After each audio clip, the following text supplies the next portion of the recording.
White. Wide open, Torrence! Oh, baby! Touchdown! How do you leave the best receiver in the NAIA that wide open? You show, and that's what we do! Cat! You're proud of me? And it's caught! Oh my goodness! Troy Torrence comes down with it! Welcome all to Bankroll Blitz right here on Pub Sports Radio. I'm joined alongside my co-host, who is now just a hair under 60 units up on the season with an ROI of plus 21.88%. You went 15 and 11 plus 3.31 units. I went 14 and 11 plus 1.9 units. And it feels like we had a losing week. We know the losses hurt more than the wins feel good, but it's funny. It doesn't, we've got to the point where isn't good enough. It doesn't feel good. And especially for me, it was, when that big bet, the bet that I've, basically set as my top graded bet of the week, the Chiefs, fails. And I made a live bet on the Chiefs. So even the plus 3 units is a little bit misleading because I did hammer a live bet and I did that publicly as part of the plan. But yeah, it was a little bit tough to swallow that Chiefs game, even though everything else went as planned pretty much. Yeah, the battle, I just find it so intense. It's not getting any easier, but it should be something that we're, relishing, right? Where you have a 21.88% ROI, the 10.17% ROI. Tell that to the knots that are in my back and the, I'm so stressed out and tense about all of this. So it doesn't feel as good as the numbers indicate. I feel like I haven't taken a second to breathe all day. I've just been and today I didn't even touch NHL. I was just like, no, just focus every second of your energy on football.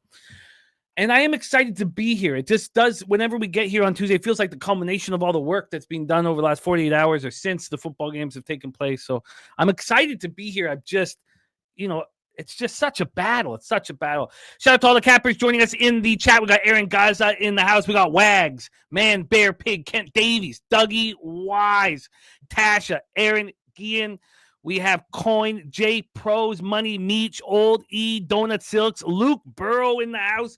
Luke Burrow right now is our leader for the $1,000 Harbor Acres Cottages bonus. 3 perfect weeks in the capper contest Luke Burrow has had. Great to see all you guys digging. I'm loving the insights from digging the stats that he drops throughout the show. It's the chat is a big reason that we are succeeding the way we are. And today is the most important day for the chat because there are so many games where I feel like I could be swayed either way. I'm going to make bullish cases for both sides in a lot of games today. So I can't wait to talk it out. I have not made a bet. I'm sitting here without a bet. It was I just wanted all of the info here so that we could then discuss it and break it down. So I'm pumped up to be here. We got a lot of work. Let's quickly review last week and then move forward. 14-11 plus 1.9 units. I finished strong where I would have had a negative week. Baltimore, Cleveland, first half under, 20.5 lost, full game under, 41.5 cashed. Our Thursday nighter, the over 43. I mean, the noise canceled score was right on 43. I still feel like we were on the right side, but it was an L. The over 43 was an L. Bills double result plus 105. That was kind of tight. I mean, we just covered really that tight. First half 21-20. I feel like I was fortunate in that game. I agree. I feel the same way. Vikings -3 was a loss. Packers -7. I was just wrong. That was a push. I did lose the double result at -130, but I was just wrong on my take there. Packers do not look very good. Pittsburgh Steelers double result plus 110, and it was my survivor pick. That was a smash and grab. You put that out on a tee for us. It didn't matter if Mason Rudolph was at quarterback or Aaron Rodgers. That was a perfect situation. Rams -3 was a loss. I'm really proud of my. Wait, didn't you bet the under 49.5 in that game? In the Seattle LA Rams game? No, in the Steelers Bengals. Yes, but that came later. I always go with the order of. Okay. I'm just going in the order of where I bet everything. So these were all the bets I made with you guys on Tuesday. This chunk here. Rams -3 was a loss, but I really loved my Seattle LA Rams first half under 24.5, full game under 48.5. Didn't see other people on it. I took a lot of heat for it, and it was comfortably the right decision. Kansas City Chiefs -3 was a loss. Kansas City Chiefs double result was a loss. And then I got on my run. Detroit Philadelphia first half under 23.5 cashed. Full game under 47 cash. Dallas -3 cash. Dallas double result plus 135 cash. And so then I added 4 bets before our show Sunday. I went 4-0 on them. Cincinnati Pittsburgh first half under 24. Full game under 48.5. I feel like we worked that out with Kyle Kerms. Right. Yeah. That came to fruition because of that breakdown for sure. Yes. And it's funny because that's a show we come to with our result, like with our bets. Right. That's the first time that one has come out of it, and not just one, but 2. And I was really happy about that and thankful for that. Tennessee first half +3 and full game +6 was cash. Easy. But then I added 4 bets during the show. So, of course, the 4 bets I had before going into the show sweep. The 4 bets I do during the show all lose. Tampa Bay, Buffalo, full game under 47, first half under 23 was horrific. And then Houston, Tennessee, first half over 19 and full game over 37 was bad. And then we closed the week with the Eagles -2.5, which cash. So overall, 14-11 plus 1.9 units. Go over your action for the week, and then we will attack this week's. Yeah, so I started out with 2 bets in the Thursday nighter, the over 43, which, like you said, I mean, it could have went either way. I kind of feel like I was wrong, being on the wrong side. But the prop I had, Adonai Mitchell over 15.5 receiving yards. He had 10 in the first quarter. He had 6 targets. He led the game in targets. I needed 15.5 yards. Didn't get there. That's the type of bet that I will make every single time. And if it loses, I'll just smile and go, attack the next card, the next game, because that was probably my best bet of the week. It just didn't come to fruition. And that's just how this shit goes sometimes. Chargers -2.5 from my best bet of the week that lost to my worst bet of the week that lost. Chargers -2.5 was a terrible read. Luckily, I negated that action with the under 44, which got there by a nut hair. Steelers, I tripled up pretty much. Steelers double result. Steelers money line. Pats. Steelers and Bengals under 49.5. The under was highly correlated with the home team getting the cover there. That was a winner. Then I added the Falcons -3. I lost that bet. No problem with that. And the Bills, double result. Very happy I was able to get the win there. Then the Chiefs action comes in -3.5, double result. Money line parlay with the Rams and with the Falcons money line, and lost all of these bets and a live bet, a hefty live bet at a big price of -200. So I was really salty about that loss. Rams -2.5 was a loser. I feel like I was on the wrong side. Noise cancel scored had us winning that game. Browns +8.5. Browns first half +6. Both were winners. Cardinals first half +0.5. I wish I could have took that action back as soon as that line moved to 3. Marvin Harrison got announced out. I knew I was dead in the water. Eagles Lions under 47. This was my best bet coming into Tuesday last week. The unders in this game, and I hit it 3 ways. Eagles versus Lions under 47. First half under 23.5. Lions team total under 22.5. I cashed all 3 of those. And then I had a little weird 7-point teaser that I lost for plus 185. Both props. And I can't wait to, I wish the prop markets were open, because Aaron Jones over 51.5 rushing yards was a bet that I made because I wanted to back the, I don't know when I should talk about this. I think it's so important to talk about it now. But I was texting Jimmy about this. I've been having success with the props. I know it's a very quick way to catch heat and get limited at the book, so I'm trying to be very careful about it. But Aaron Jones over 51.5 rushing yards. I did that as a pseudo bet instead of betting the Vikings on the money line. I took the prop, and I did it because either way, in a winning game script or a losing game script, I've seen Aaron Jones having success. And it's those types of bets, substituting the side for a prop, that makes more sense and is a higher, has more value plus EV, then that's the bet I should be making. Rico Dowdle under 88.5 rushing yards, an inflated rushing prop after, what happened with Indiana and Atlanta. And I could have not even bet the Falcons side and just took that Rico Dowdle under 88.5 rushing yards. It'd be backing the Falcons and fading Rico Dowdle, who's overpriced in the market. Those are the type of prop bets that make sense to me. Substituting the side for a prop. So I'm going to be looking for that more. Then I tripled up on the Cowboys, -3, first half, -2.5, double result, winner. Went 6-0 to finish the night. And just like you, Jimmy, without that Sunday and Monday night football, I would have been finishing in the red. Yeah, no, deep into the red too. It was important. One more thing we want to touch on just before we start, if for anybody new to us, one thing I do on all of my shows is I put the entire schedule in the video description. I don't I do it most importantly for you guys to create your worksheet very easily. If you just take any old pages or whatever it is, you copy and paste the description of all the games, put it on the blank page, and there you go. There is the exact schedule, and then you can create all your notes underneath it. That's the reason for it. So it's like that for every show I'm a part of. I will always create the description so that you guys can copy and paste it and have your worksheet immediately. Let's get to work. Troy, Torrence, we start on Thursday, November 20th. Thank you guys so much for joining us here on Bankroll Blitz, Pub Sports Radio, produced by our guy, Jose Bouquet. We start with the Buffalo Bills at Houston Texans. Buffalo Bills 7-3, 2-2 on the road. Houston Texans 5-5, 3-2 at home at NRG Stadium in Houston, Texas. The Buffalo Bills next week are at the Pittsburgh Steelers on Sunday, so they have no Thanksgiving action. It's a pretty simple situation for them. Let's get into the line history and the cash flow for our Thursday nighter this week. The look ahead line was a 2.5. I guess this wasn't. Yes, it was a look ahead. Sorry, was a 2.5, which is wild. While it was a look ahead line, it moved to 3 and became juiced. It reemerged then and then 3.5. That was the last we saw of it. 3.5. So it moved from 2.5 to 3.5. I imagine people thought that CJ Stroud would be starting the Thursday nighter. I did. He's not. He's already been ruled out. You said you didn't, correct? No, I did. I thought he would start the Thursday nighter. Oh, okay. I did. We talked about it on our live stream. I thought that it was set up for him with the concussion to miss the 2 games and come back for the Thursday nighter. That is not the case. He's not playing. He's ruled out. Then this emerged on Sunday night at a 4, and it dropped down to 3.5, which is interesting. Now we have a 6. A huge move towards these Buffalo Bills. Huge. From a total standpoint here, we have a 43.5. The look ahead here was a 43. It got bet up to 44.5.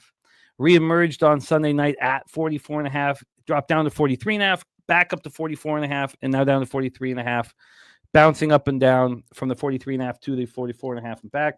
From a cash flow standpoint, we have 61% of the tickets and 85% of the cash on the Buffalo Bills, 53% of tickets and 72% of cash on the under. Let's roll. Dougie Y says, how do the Texans score here? Well, this Buffalo Bills defense is bad. Now, I'm not saying that the Texans will have an easy time scoring because it's not really in their makeup. But if we watch that Buccaneers game, and I did, I was concerned. Now, I don't have futures on the Bills. I think they're an electric offense, obviously, with Josh Allen. But there has to be concerns watching their defense out there. But their offense is incredible. Passing offense ranked 8th, rushing offense 5th, red zone offense 5th, third down offense 4th. Then we get to their defense. Pass defense ranked 20th. Rush defense is the 4th worst in the NFL. Their red zone defense is 12th at 57.1%. Long touch. Sorry, is that right? Yeah. 12. And then their third down defense, 18th at 40%. Their pass rush is ranked 6th, and it shouldn't be. And it's going to go down. We're just going to see that drop and drop and drop. I mean, if Bosa means that much to this defensive pass rush, it's a problem. The Bills come in off that 44-32 home win over the Buccaneers. Noise canceled score was 35-24 Bills. The offense was incredible. 414 yards, 7.8 yards per play. Josh Allen was 19 of 30 for 317 yards, 3 touchdowns and 2 interceptions. He also ran 6 times for 40 yards and 3 touchdowns. He's the first player in NFL history with 2 games of 3 passing touchdowns and 3 rushing touchdowns. He also upped his career total to 290 touchdowns. That's the most by a quarterback before turning 30. Peyton Manning was the record holder at 288. And now we're going to see a different group offensively. You had Gabe Davis and McCole Hardman making their season debut. Gabe Davis looked good, 3 catches, 40 yards. Hardman didn't have a catch before sustaining a calf injury in the second half. And then we had the McDermott sending a message to Keon Coleman for being late to a team meeting. So it's the second time this season that he has been faced team discipline. It's the 3rd time in his career. It previously had been sitting out a quarter or sitting out a series. This is the first time that's sitting out a game. Shavers led receivers with 4 catches for 9 yards and touchdowns. Cook ran 16 times for 48 yards, caught 3 passes for 66 yards and touchdown. The offensive line was very good. It was, should we say excellent? I don't know if I want to go quite that far, but it was very good. When you go to the pass blocking for the Buffalo Bills, they are ranked third according to Pro Football Focus. We saw that. I mean, the Buccaneers weren't getting pressure. One sack. Oh, no, not even. Didn't get a sack. Just one quarterback hit. The Bills went 6 of 11 on third down, 3 of 4 in the red zone. But the question here is, how good can this football team be with this defense? They allowed a banged-up Bucs team to put up 32 points, 367 yards. They allowed 202 yards on the ground. The Bucs were 10 of 17 on third down, 2 of 4 in the red zone, but the Bills just couldn't get stops. Buccaneers had the ball for 35 minutes and 7 seconds. And this 6th-ranked pass rush, as I said, was quiet. 1 sack, 3 quarterback hits. Bosa was inactive with a wrist injury. He's listed as questionable this week. Cole Bishop had an interception. Quarterbacks Teron Johnson, linebacker Dorian Williams were inactive. They're listed as questionable this week. And quarterbacks Christian Benford and defensive tackle Jordan Phillips are banged up. They're also listed as questionable. Kincaid also listed as questionable this week with his return from a hamstring injury. I'd like to hand it over to you now to discuss the Buffalo Bills. If you want to roll into the Texans, feel free. But basically, how far can this team go with this defense, and why wouldn't the Texans be able to put up some points against them? Yeah, well, it's hard to stay on just one side, because as soon as I start talking about the Bills, I'm going to start making a pretty damn good case for this under. Because you look at the Bills' defense and you think like their defense is bad, and I've been preaching this from the high heavens. The Bills just refuse to change their defensive ideology. They don't have the interior defensive line or the size to defend against the inside zone and interior runs in general. Any type of gap runs, they cannot defend because they just simply don't have the size in there. And as soon as Hoyt went down again for the second time, he was in for like a game and a half, and the run defense was fantastic. And he was playing a lot of snaps. Sure enough, he pops his Achilles, I believe, and he's back out. And the Bucs ran the ball 39 damn times. The Bucs. This is not a team that's running more than they're passing. They ran it for 5 yards per carry, and they can't run versus anyone. Without a run defense, right? What kind of bend but don't break defense can you actually have? Because you're basically going to be on your heels pretty much all game long. And offensively, we know this Bills team's elite. Largely, I mean, it's really because of Josh Allen. We've seen what could happen when you take away the Bills' rushing attack and keep them in the pocket. See some turnovers. You see a lot of stalled drives. And one thing about Josh Allen that he hasn't really seen a lot this year is 2 high shells. And you know that's all you're going to get when you're going up against this DeMeco Ryan defense. And only 4 out of the top 10 run defenses in the NFL can stop the run with 2 high safeties. And that's the Rams, the Eagles, the Seahawks, and this very Texans team. Not only do you need a quality D-line to play 2 high shells like those teams are, but you need a great linebacker, and you need great cornerbacks. And they got Al-Shire, obviously the great cornerbacks.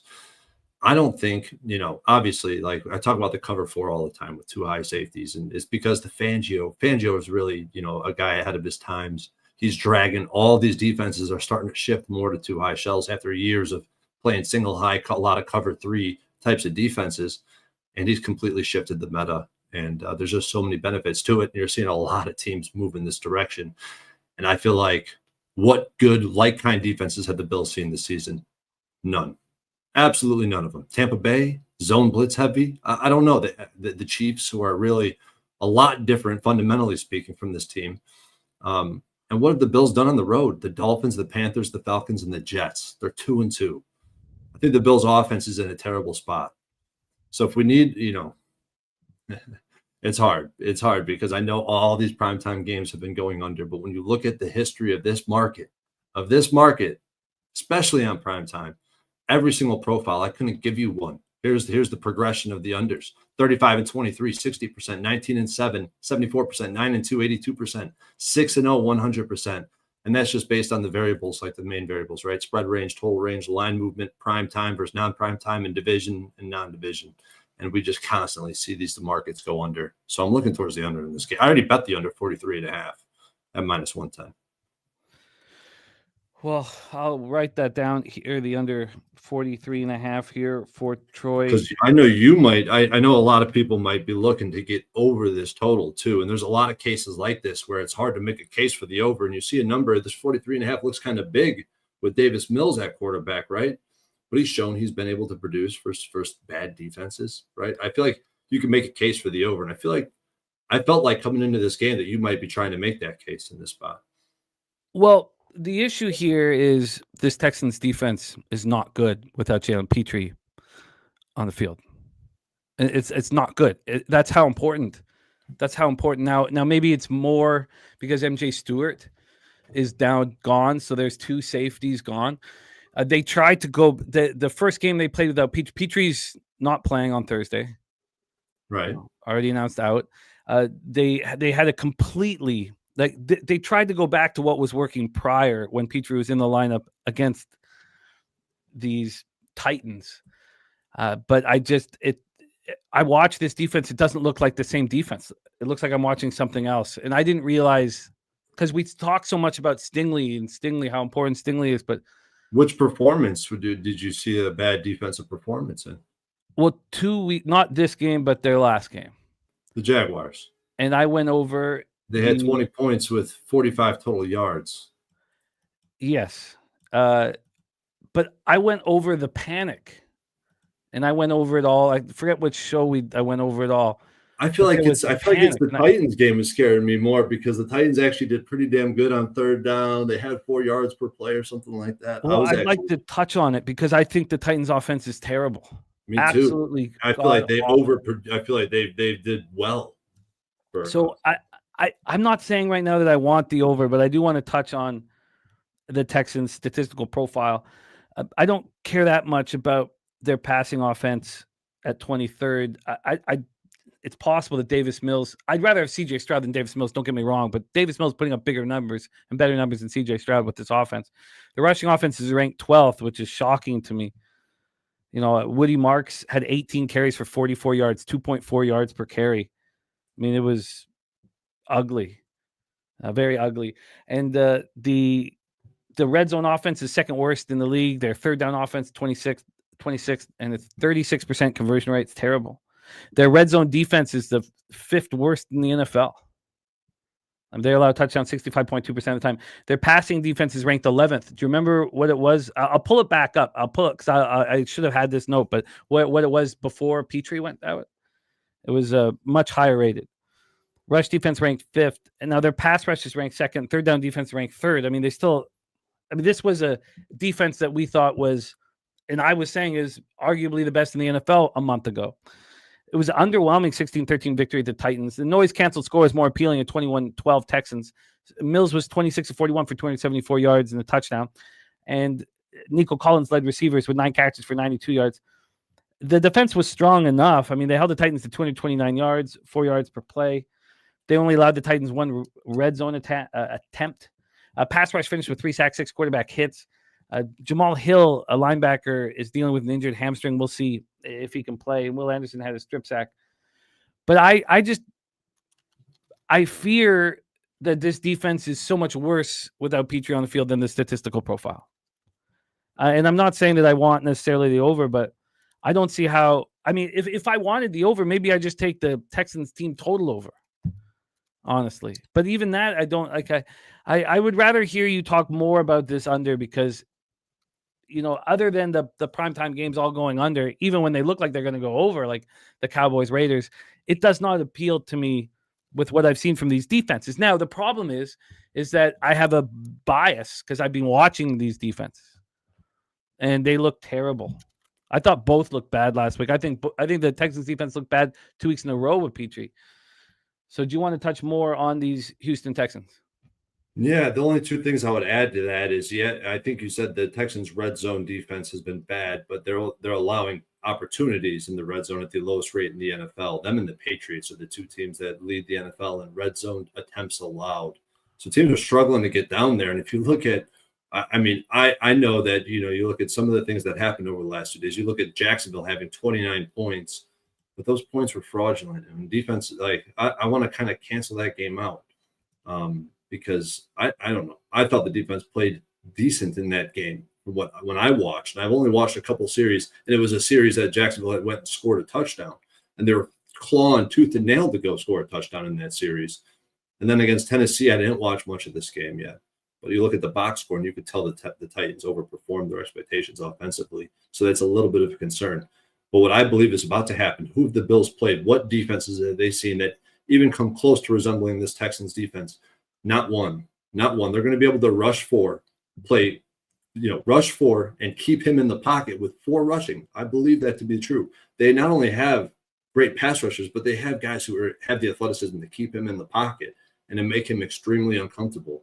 And I don't think they're going to find success running the ball. I don't know. I believe that this is a great spot for this Texans defense and this Texans team in general, even with Davis Mills. And the history of this market is what just, makes this a slam dunk under spot, because it's just so consistently plays the under. And if you actually look at the sample of this type of game with high-powered road teams, and I've actually posted a few of these in Discord, and I'll post them in the pub Discord as well. They're so applicable. They're later in the season. It's the exact average total. Even the cash flow splits are coming out the same at the current market.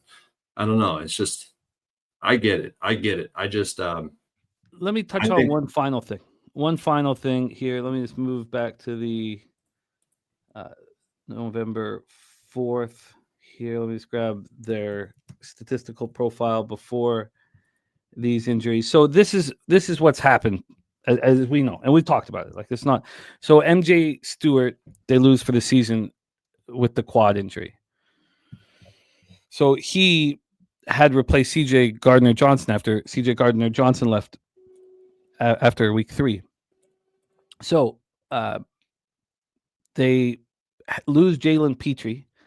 That game against the Jaguars, they had a completely different system because of their concern. They lose Jalen Smith.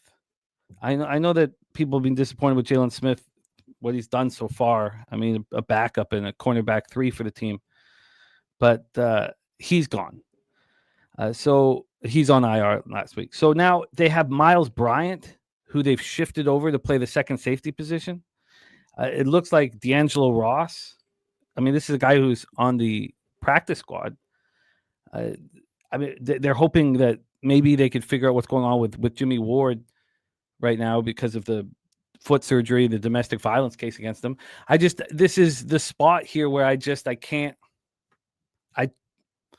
I feel like that Titans game did. Now, remember, I said as soon as I find out about Petrie, I'm going to bet the over. I found out about Petrie, and that cost me $600.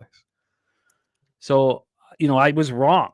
The Titans weren't able to put up points, but the Titans aren't the Bills. And I'm concerned. I'm concerned that only one team has scored more than 20 points on the Texans this year, and it was the Jacksonville Jaguars with a noise-adjusted score of 12. I don't know. I think the defense is in a great spot to catch Bills off a 50-point fucking performance. Going on the road, the contrast, they're about to run into it. I feel pretty good about it. I feel pretty good about it. Well, that's what is that is all that is important. The Titans' pass defense was ranked 7th in the NFL before Petrie went down. It's now ranked 11th. And who have they played? The Jags and the Titans. Yeah. But did he play? He didn't play the Jags game at all. No. So it's gone from 7th to 11th after playing the Jaguars and the goddamn Titans. So, at this point, I'm not saying that I'm going to bet the other side.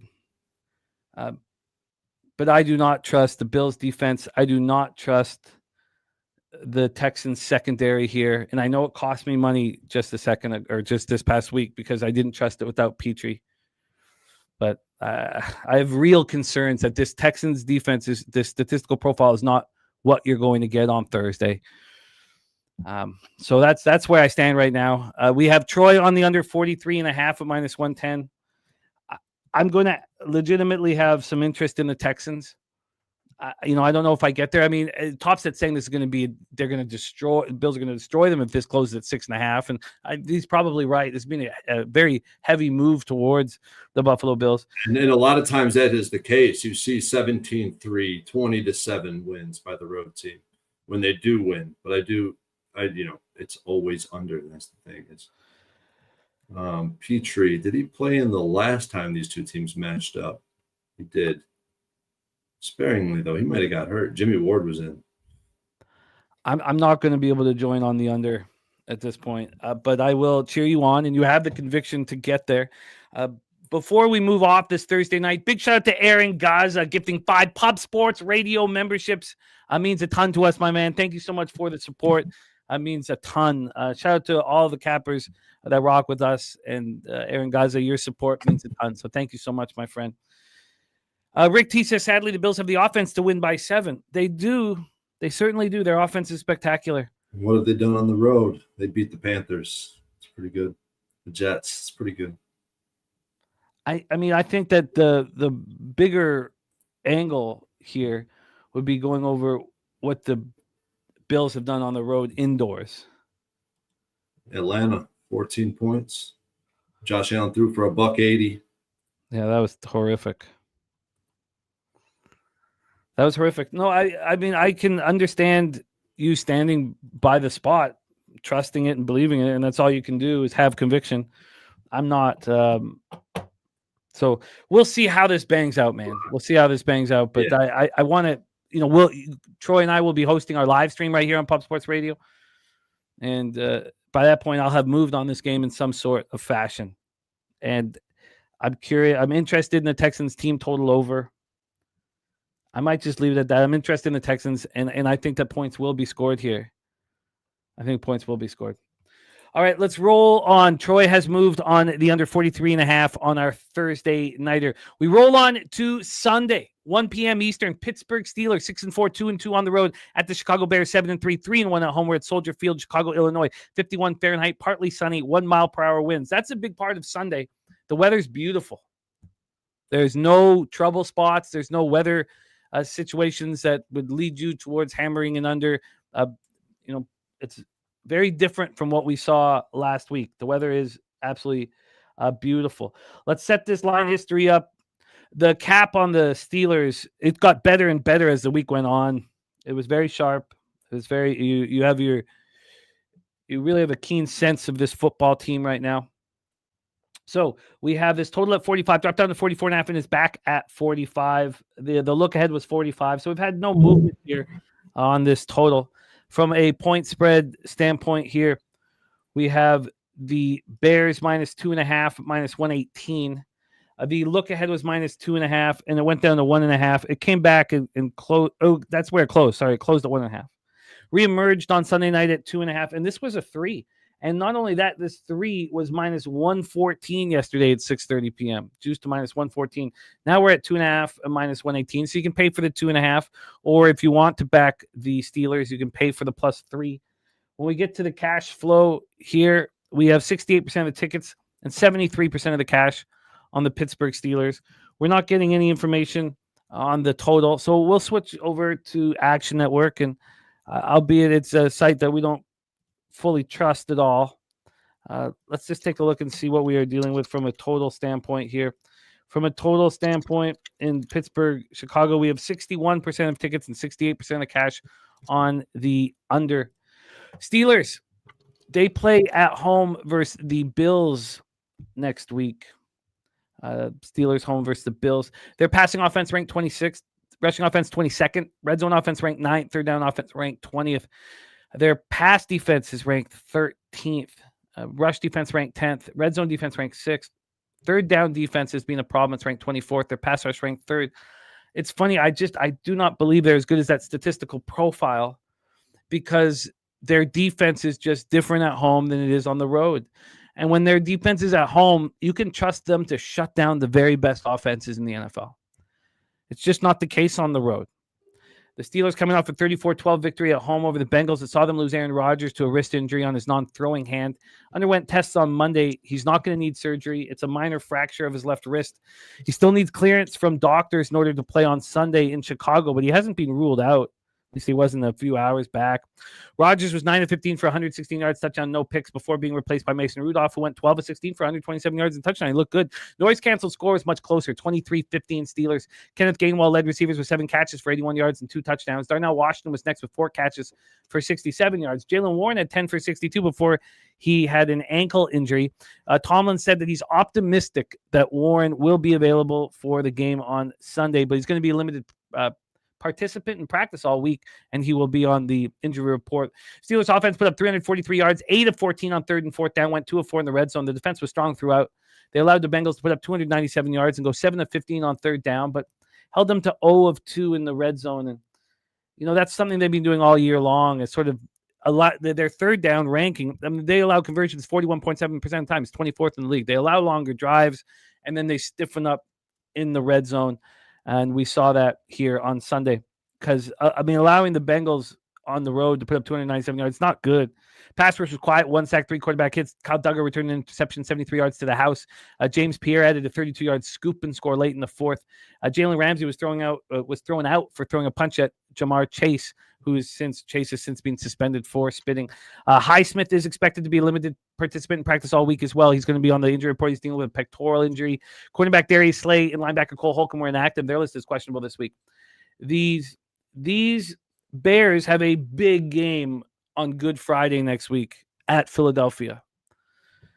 Passing offense ranked 11th, rushing offense ranked 7th. It's hard to believe that this offense is climbing as fast as they are, but they are climbing.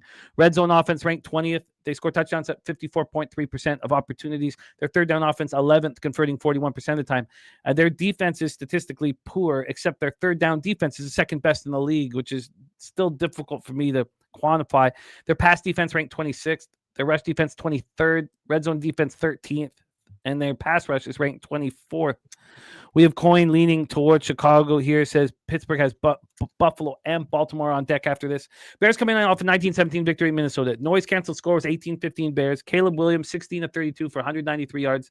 Another game where he doesn't throw an interception. Didn't throw a touchdown, though. Ran 4 for 26. So it was impressive. Remember, McCarthy was picked just 9 picks after Caleb Williams. And Caleb Williams just looks so much further in development. And a lot of that can be attributed to just Ben Johnson in the short year he's worked together. But another turnover-free start. Cole Kmet led receivers with 5 catches at 45 yards. DeAndre Swift ran 21 times for 90 yards. Bears only put up 320 total yards, 4.4 yards per play, but they dominated time of possession, 36-59 to 23-01. They were just 7 of 18 on third down, 1 of 2 in the red zone, but the defense was strong. Held the Vikings to 3 of 11 on third down. Did allow them to go 2 of 3 in the red zone. Pass rush didn't have a sack, but had 5 quarterback hits. Byard and Wright had interceptions. So this is the issue here, Troy, that I want to talk about with the Bears as we move forward. They lead the league in turnover margin, plus 16. 16. 22 takeaways against 6 giveaways. That's luck. That's luck. That's clearly not going to continue for the rest of the season. TJ Edwards was inactive. We know how important he is. And cornerback Jalen Johnson returned to practice this week. He missed his 8th straight game. We expect him to be in the lineup on Sunday at this point.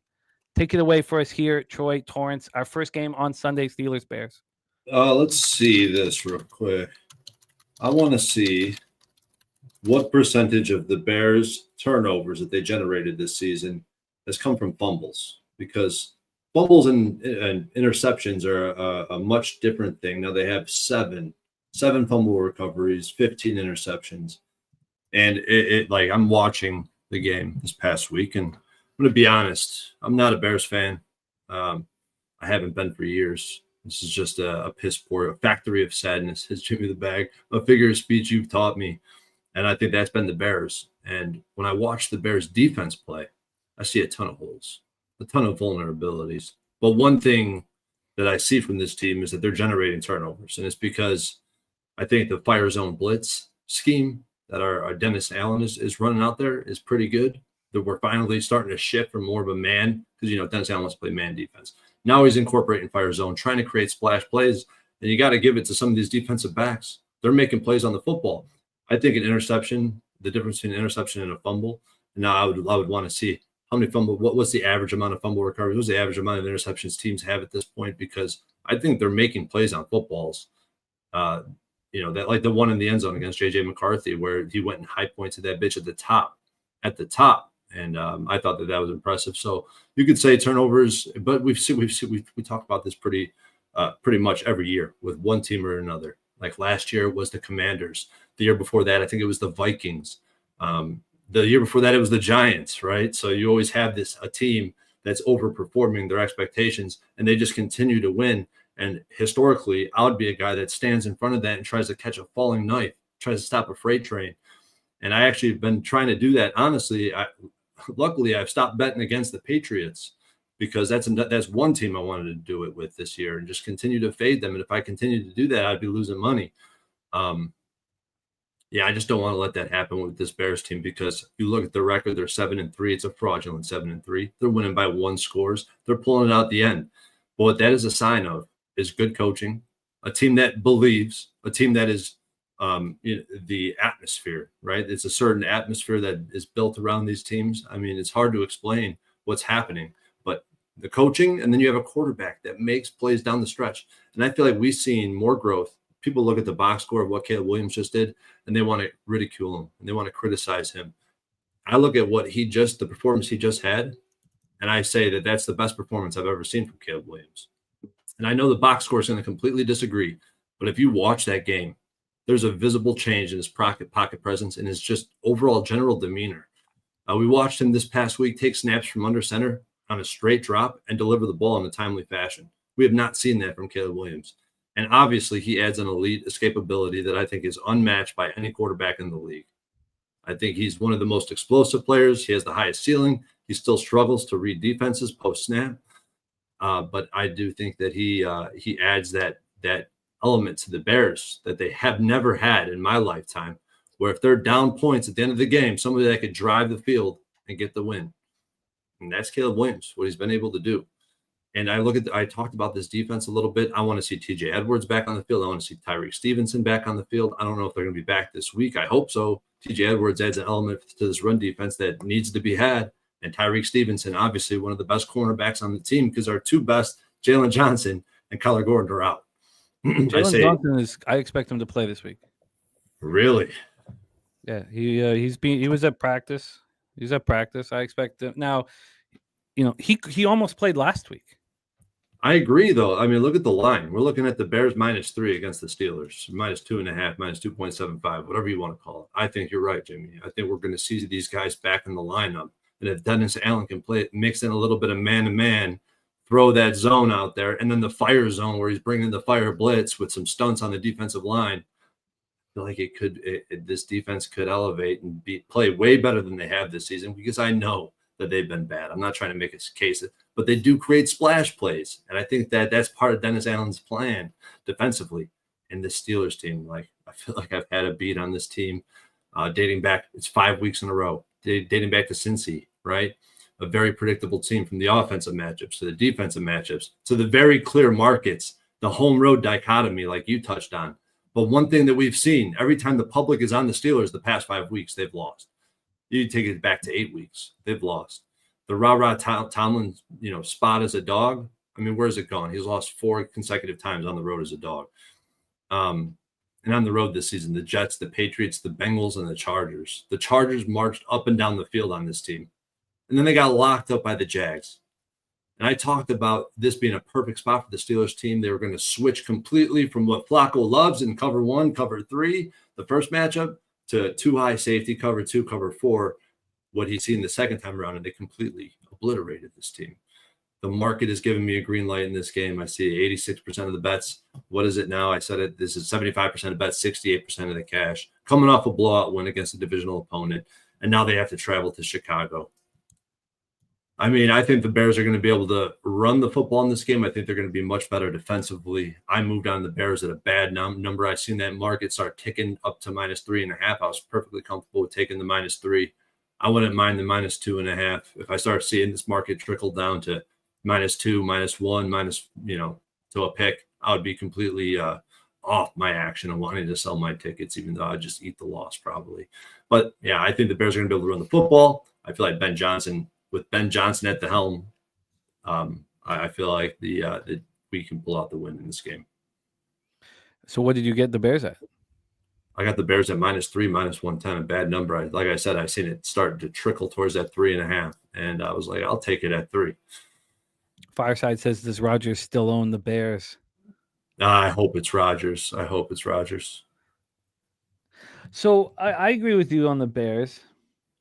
I think that the opportunity to sell the Steelers high off a 34-12 victories is one that we should take.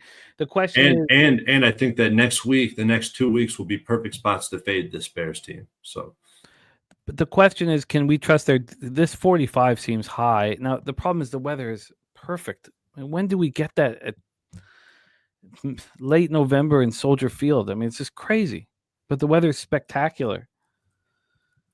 And that makes me a little uncomfortable, but doesn't this total feel too high at 45 and not moving?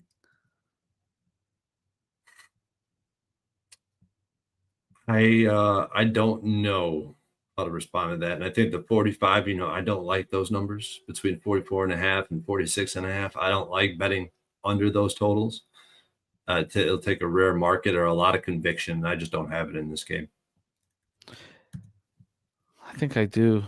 I agree, Dougie Wise. I think the Rodgers is baked into this line at this point. I think the expectation is he's probably going to fight through the injury to the non-throwing hand and play.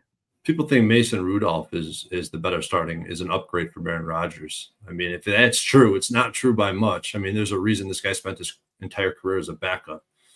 Oh, I don't believe that. I mean, it's easy to say when he comes in off the bench against the worst defense arguably in the history of the NFL. The history of the NFL. From what I've watched NFL football, I've never seen a worse defense than the Bengals. Man Bear Pig says, "Are the Bears a good football team?" Yeah, I guess so. I mean, I would say they're a little bit above average. Yeah, I think they're close to being good. Oldie says, interesting first half team total on the Bears, says 12.5 is a weird one. Well, I think that, and I've looked again, the wind is starting to build again. Now we're up to 9 miles per hour. It changes so drastically all the time in Chicago. So, did I even touch on Jaylen Warren? He's out, correct? I do expect Jaylen Warren to be out, but Tomlin said he's optimistic that he'll be available. I don't think he's going to be available. I thought that injury looked pretty bad. I doubt he just bounces back after a few days. And if he is, he won't be the explosive running back that we've watched this year. I think the unders are in play. Yeah. I mean, it's just not moving. It's not there, so we're not getting any kind of hint from the marketplace. But I think the unders are in play. Troy is on the Bears. I'm astonished that the Steelers are public. Like, astonished. That's the best part about this, bro. It's just the Steelers are the perfect team to just zig and zag on, man. Yeah, I think the Bears should be bet. I think they should be bet soon. I imagine this is going to go back. And then I agree with Dennis Garcia that this total is just too high. I think these bets should be made tonight. And I plan on doing that. Yeah, all right, let's roll on. Take Jaylen Warren off this offense. I mean, they're just become less and less explosive and capable of generating points. Yeah, I do. I think the under is in play. I understand the concern about the 45 as we've seen this year, but I think we can get past it. Yeah, I might be able to. All right, let's roll on. Next up for us, 1 p.m. Eastern, New England Patriots 9-2, 5-0 on the road at the Cincinnati Bengals, 3-7, 2-3 at home at Paycor Stadium in Cincinnati, Ohio. 54 Fahrenheit. Again, beautiful weather for this time of year. Mostly sunny, 2 mile per hour winds. The Patriots, will see them again next the Monday night. The Monday nighter, they're at home versus the Giants. So it's no look ahead spot. They can go all in here to keep this winning streak together. 8 straight wins for the New England Patriots. Let's take a look at a line history here for this one. We have the total at 49.5. Another total that's not moving. The look ahead was 49.5. It got up to 51. And that's where it opened again on Sunday night, 51. And then it started dropping immediately. This got down to 48.5. Yesterday at 5 p.m. and then got back up to 50 today, Tuesday, this afternoon. Now we're at 49.5. So basically it just hasn't moved, but we know it's bounced around. From a point spread standpoint here, we have the Patriots minus 8.5. There's 8s, there's 8.5s, there's 9s. The look ahead was a 5. A 5. It closed at, what did it close at? It closed at 5.5. It reemerged at 6.5. And now we have a 9. It's not a real 9. It's plus 101 for the Patriots, but it's a ridiculous number to me.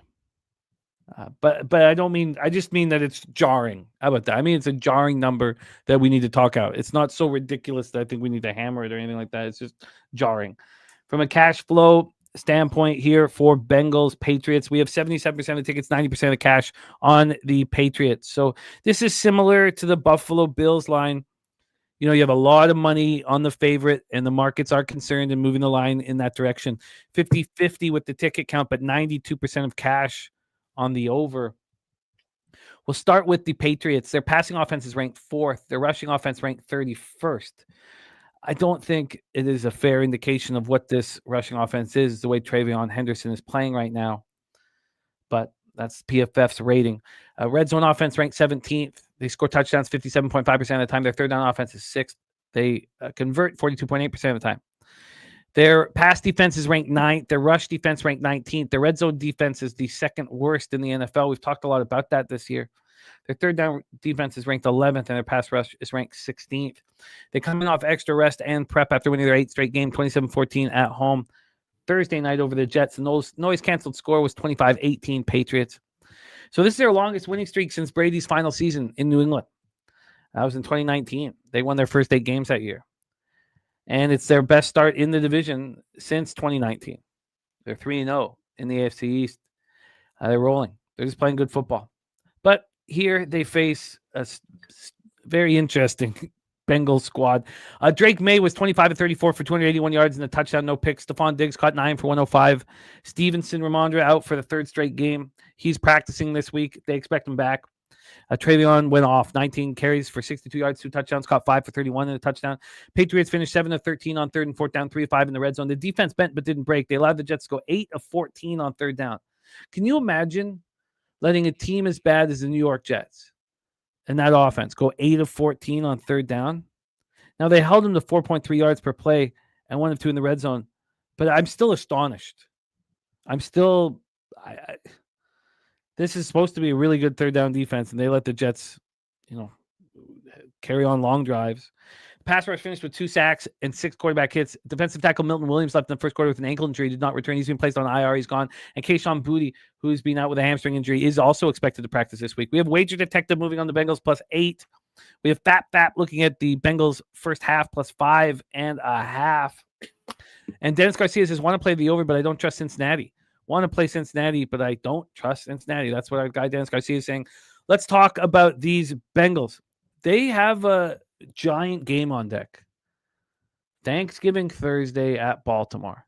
We will be live here for all of those Thanksgiving Day games, all of them, all 3 of them. I'll be here drinking for 12 hours.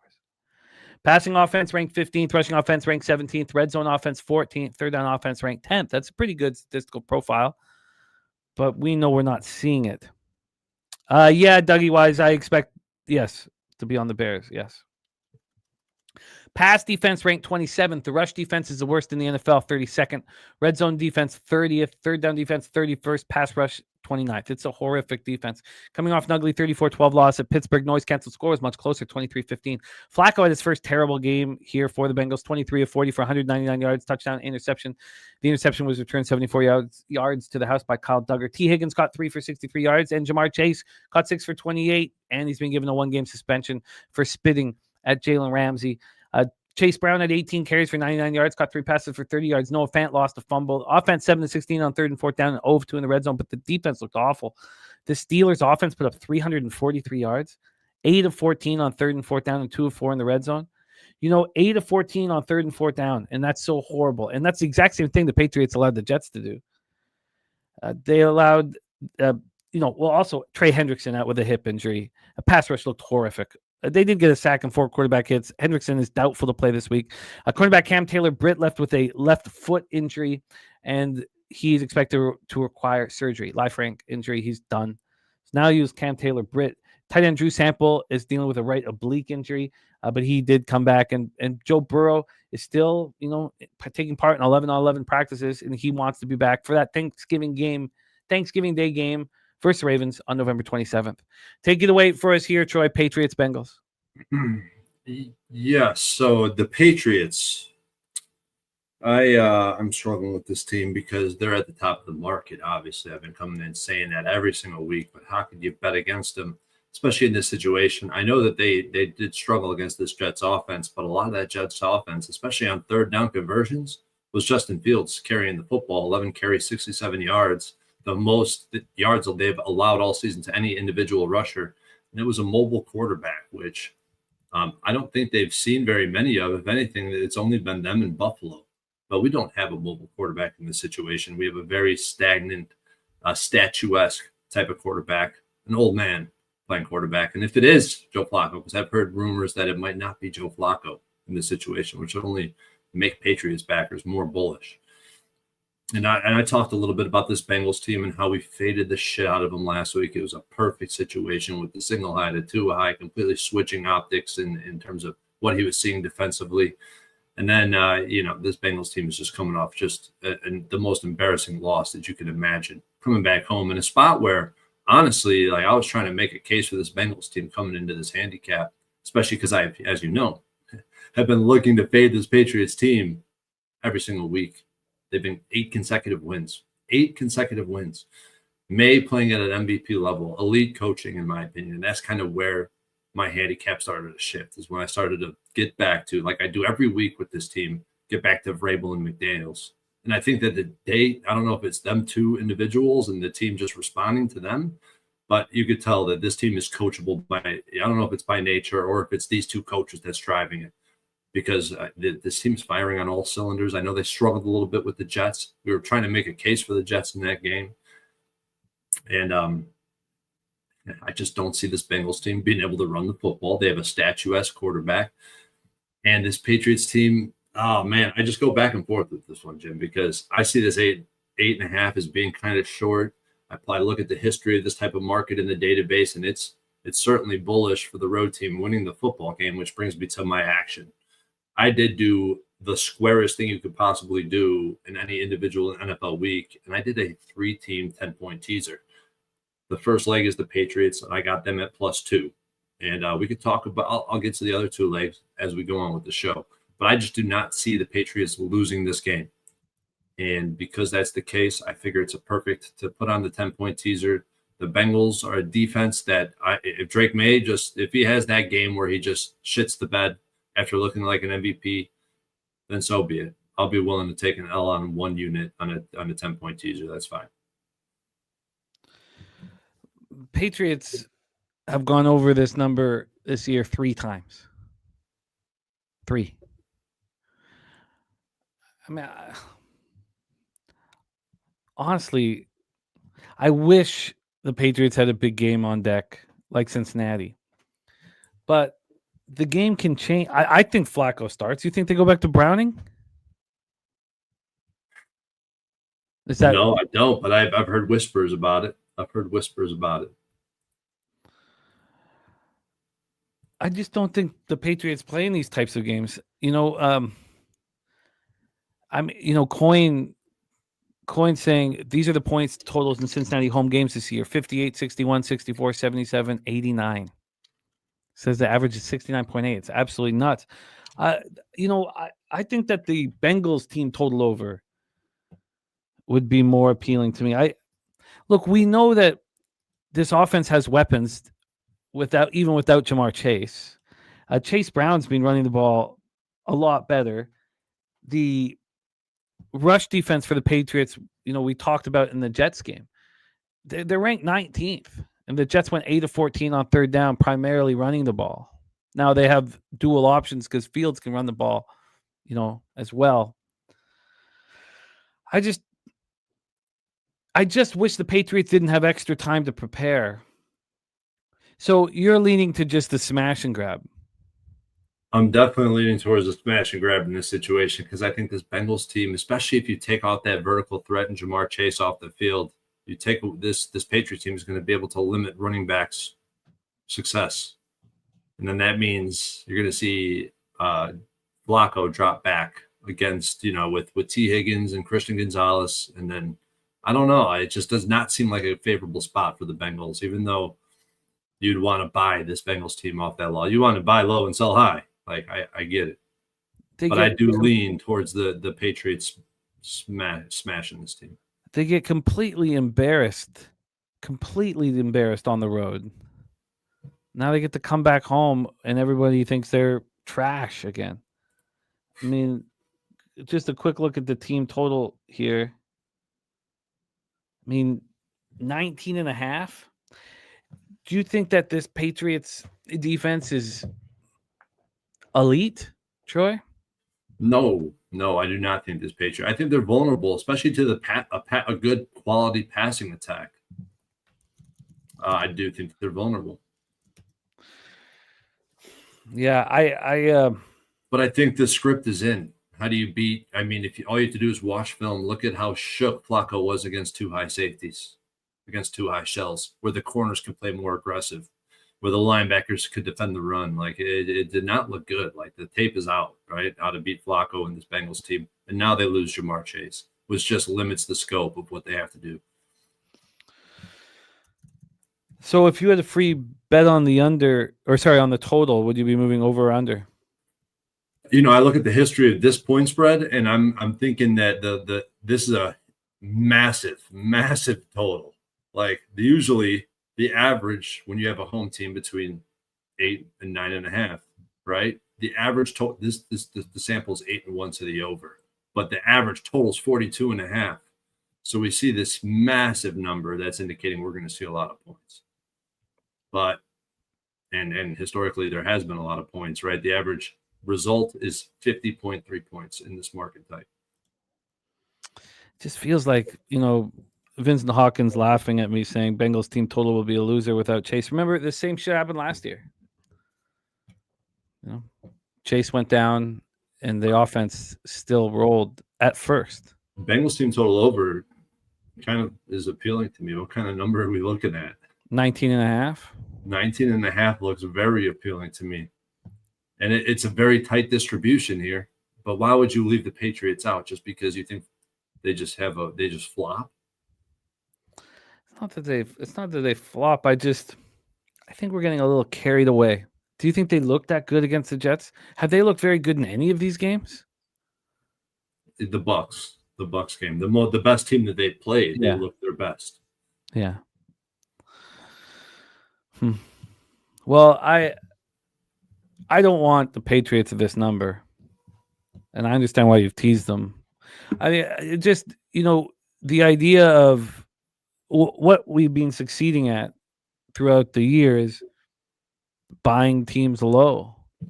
I don't need to bet the Bengals team total tonight. I don't need to have anything to do with them tonight because just like Vincent Hawkins, the public is laughing at anybody who has any interest in the Bengals. But you know this. Well, I don't know if you know this, but we talked about it a lot last year. As the season goes on, the big favorites tend to cash at a higher rate. But this could close at 10. Say it again. This could close at 10. I mean, the public is just going to be hammering the Patriots nonstop. They'll be in every teaser. They'll be in every 90% of the cash on them right now. I'm going to need time, obviously, and this when you are in a situation like this, you wait because 90% of the cash on the Patriots, and so I'm going to wait. But yeah, I like the Bengals team total over, and I'll probably want to. I'm starting to like the over, man. Just generally speaking. Especially Browning plays. I want Flacco, Vincent. I still think it's Flacco. I don't think they ditch him for one bad game. Yeah. But I'm interested in the Bengals here. I'm interested, and there's no need to rush into any of this. And I mean, are the Patriots going to be locked in here at Paycor Stadium in Cincinnati, Ohio against the Bengals? 10 days off? Maybe. But I just wish they were playing a big game the following week. So is there a concern? Like, how could you back? No, the weather's beautiful, Coin, in all these games. Is there a concern backing the Bengals because they have Thanksgiving Thursday and the Ravens on deck? Or do we take that away because that's going to be Joe Burrow at quarterback and that will pump everybody up? That's a good question. I really look at that side. I looked at the side you first mentioned with the Patriots, with who they have on deck, and it's just the Giants. It's not like they have a big game. They don't. So what is the Bengals situation? They have Thanksgiving Thursday at Baltimore. but that's the game that Burrow is supposed to play. It'd be nice if Trey Hendrickson was coming back, but the pass rush didn't look horrific. Okay, we don't need to keep just hammering this one to death, but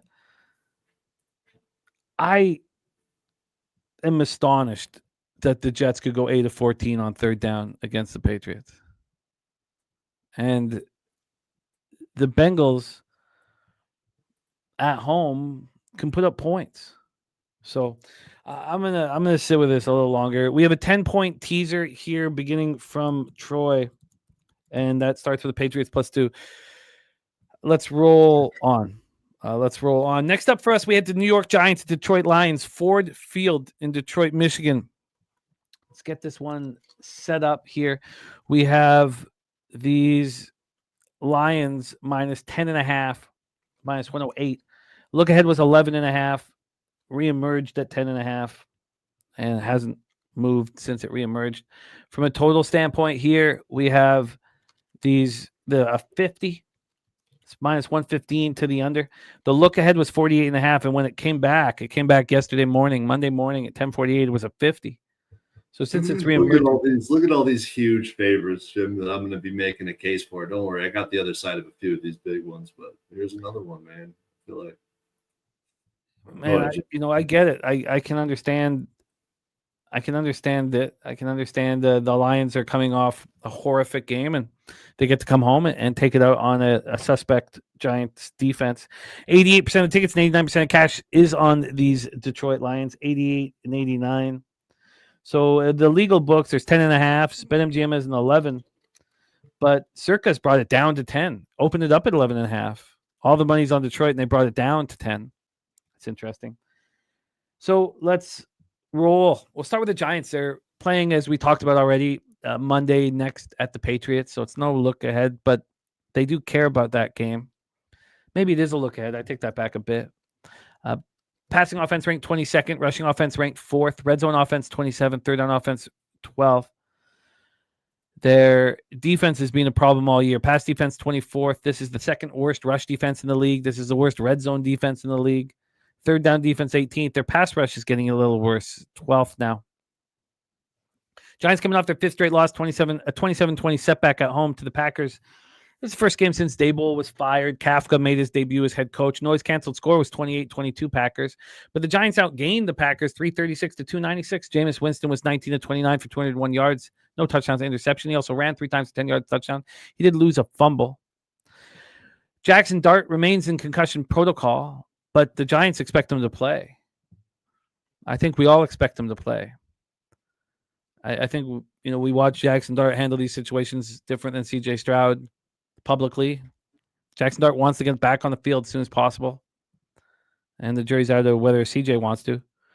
Again, it's head injuries and what, I shouldn't probably be talking about it. Isaiah Hodgins caught 5 for 57. Tyrone Tracy had a big game, 19 carries for 88 yards while catching 5 for 57. Giants went 10 of 18 on third and fourth down, 3 of 5 in the red zone. But the defense couldn't get stops with the game on the line. Packers finished 7 of 11 on third down and 4 of 4 in the red zone. So we always go back to that red zone defense, the worst in the NFL. And then we have the Detroit Lions red zone offense, very good. So it's a huge, huge problem. A huge problem. Brian Burns had both Giant sacks. The team combined for 8 quarterback hits. Burns had 4 of them. Rookie quarterback Corey Black left the game in the second quarter with a hand injury. Paulson Adebo was a late scratch. His knee's bothering him. He's been out for a month. I don't know if he comes back. Darius Slayton, inactive. He's listed as questionable this week. Then we have the Detroit Lions. So this one seems vulnerable, honestly. The Lions on Thursday are at home versus the Packers in a monstrous game. Is all their attention going to be here on the lowly New York Giants? Passing offense ranked 15th, rushing offense ranked 18th, red zone offense 5th, third down offense 27th. It's their defense. That's why we were so heavy on the under in that Eagles-Lions game. Their defense. Passing defense ranked 4th, rush defense ranked 6th, red zone defense ranked 4th, pass rush ranked 4th. Their third down defense has been a problem. Lions coming off a 69 loss at the Eagles. Noise canceled score was actually 19-16 Lions. Goff finished just 14 of 37, but still 255 yards, a touchdown, and an interception. Jahmyr Gibbs caught 5 passes for 170 yards. He struggled on the ground, 39 yards on 12 carries. The Lions ran 21 times for 74 yards. That's just 3.5 yards per carry. And again, we look at this rushing offense. It's ranked 18th in the league. I mean, it's hard to believe that the Lions have a 15th ranked passing offense and 18th ranked rushing offense, and everybody's there and healthy. Jameson Williams caught 4 passes. Jameson Williams caught 4 for 88 and a touchdown. Lions were just 3 of 13 on third down and went 0 of 5 on fourth down. 0 and 1 in the red zone. The defense tried to keep them in it, held the Eagles to 3.9 yards per play, held the Eagles to 416 on third and fourth down, held them 1-3 in the red zone. Pass rush was quiet, finishing 1 sack, just 2 quarterback hits. Kirby Joseph missed his 4th straight game with a knee injury, all-pro safety. Quarterback Terrion Arnold missed the game as well. Both are listed as questionable this week, and Sammy Laporta was placed on IR with a back injury. So we were in a similar situation in a game earlier this year where I hammered the over, and it was Vikings-Lions. And the Lions didn't even win that football game. And first half over cash so easily, and the full game over cash so easily. And I expect Jackson Dart in the lineup, but what if it is Jameis Winston? I mean, he can still move the ball. I don't know why we don't see a ton of points scored in this football game, and the Giants are part of the scoring, especially if Dart's in there. And maybe the Giants are live at double digits, circa moving it from 11.5 down to 10 with all the money on the Lions, and the Lions have the Packers on Thanksgiving on deck. Troy Torrence, take it away. Yeah, I see it the other way than you. I mean, obviously, we talked about this before. I mean, Dan Campbell and the Lions off a loss. Everybody knows this. We talked about it maybe just being as easy as just betting that every single time, because it's the gift that keeps on giving. And we knew that Jared Goff was going to go outdoors, and the narrative remained true this past week. His passer rating, 60.1 outdoors this season. Lowest mark in the last, well, actually not this season, this past game. The lowest mark in the past 3 seasons.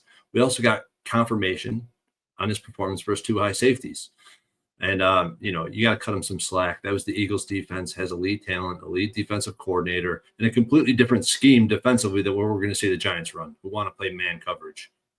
Not a good formula against Jared Goff, because you're going to give him man coverage with a lot of play action potential, where it's going to suck up those hook zone defenders. The worst linebacker group in the NFL, the Giants, they're going to be able to run the ball and pass the ball very efficiently in this game. And they're going to be pissed off. And the Giants, I was capping this game last week. I knew we weren't going to see Russell Wilson in that game with a line at 7.5. It was completely sketchy. I was shocked, honestly. Not shocked, I shouldn't say, but to see Winston be announced as the starter, for whatever reason that is, just Jameis Winston.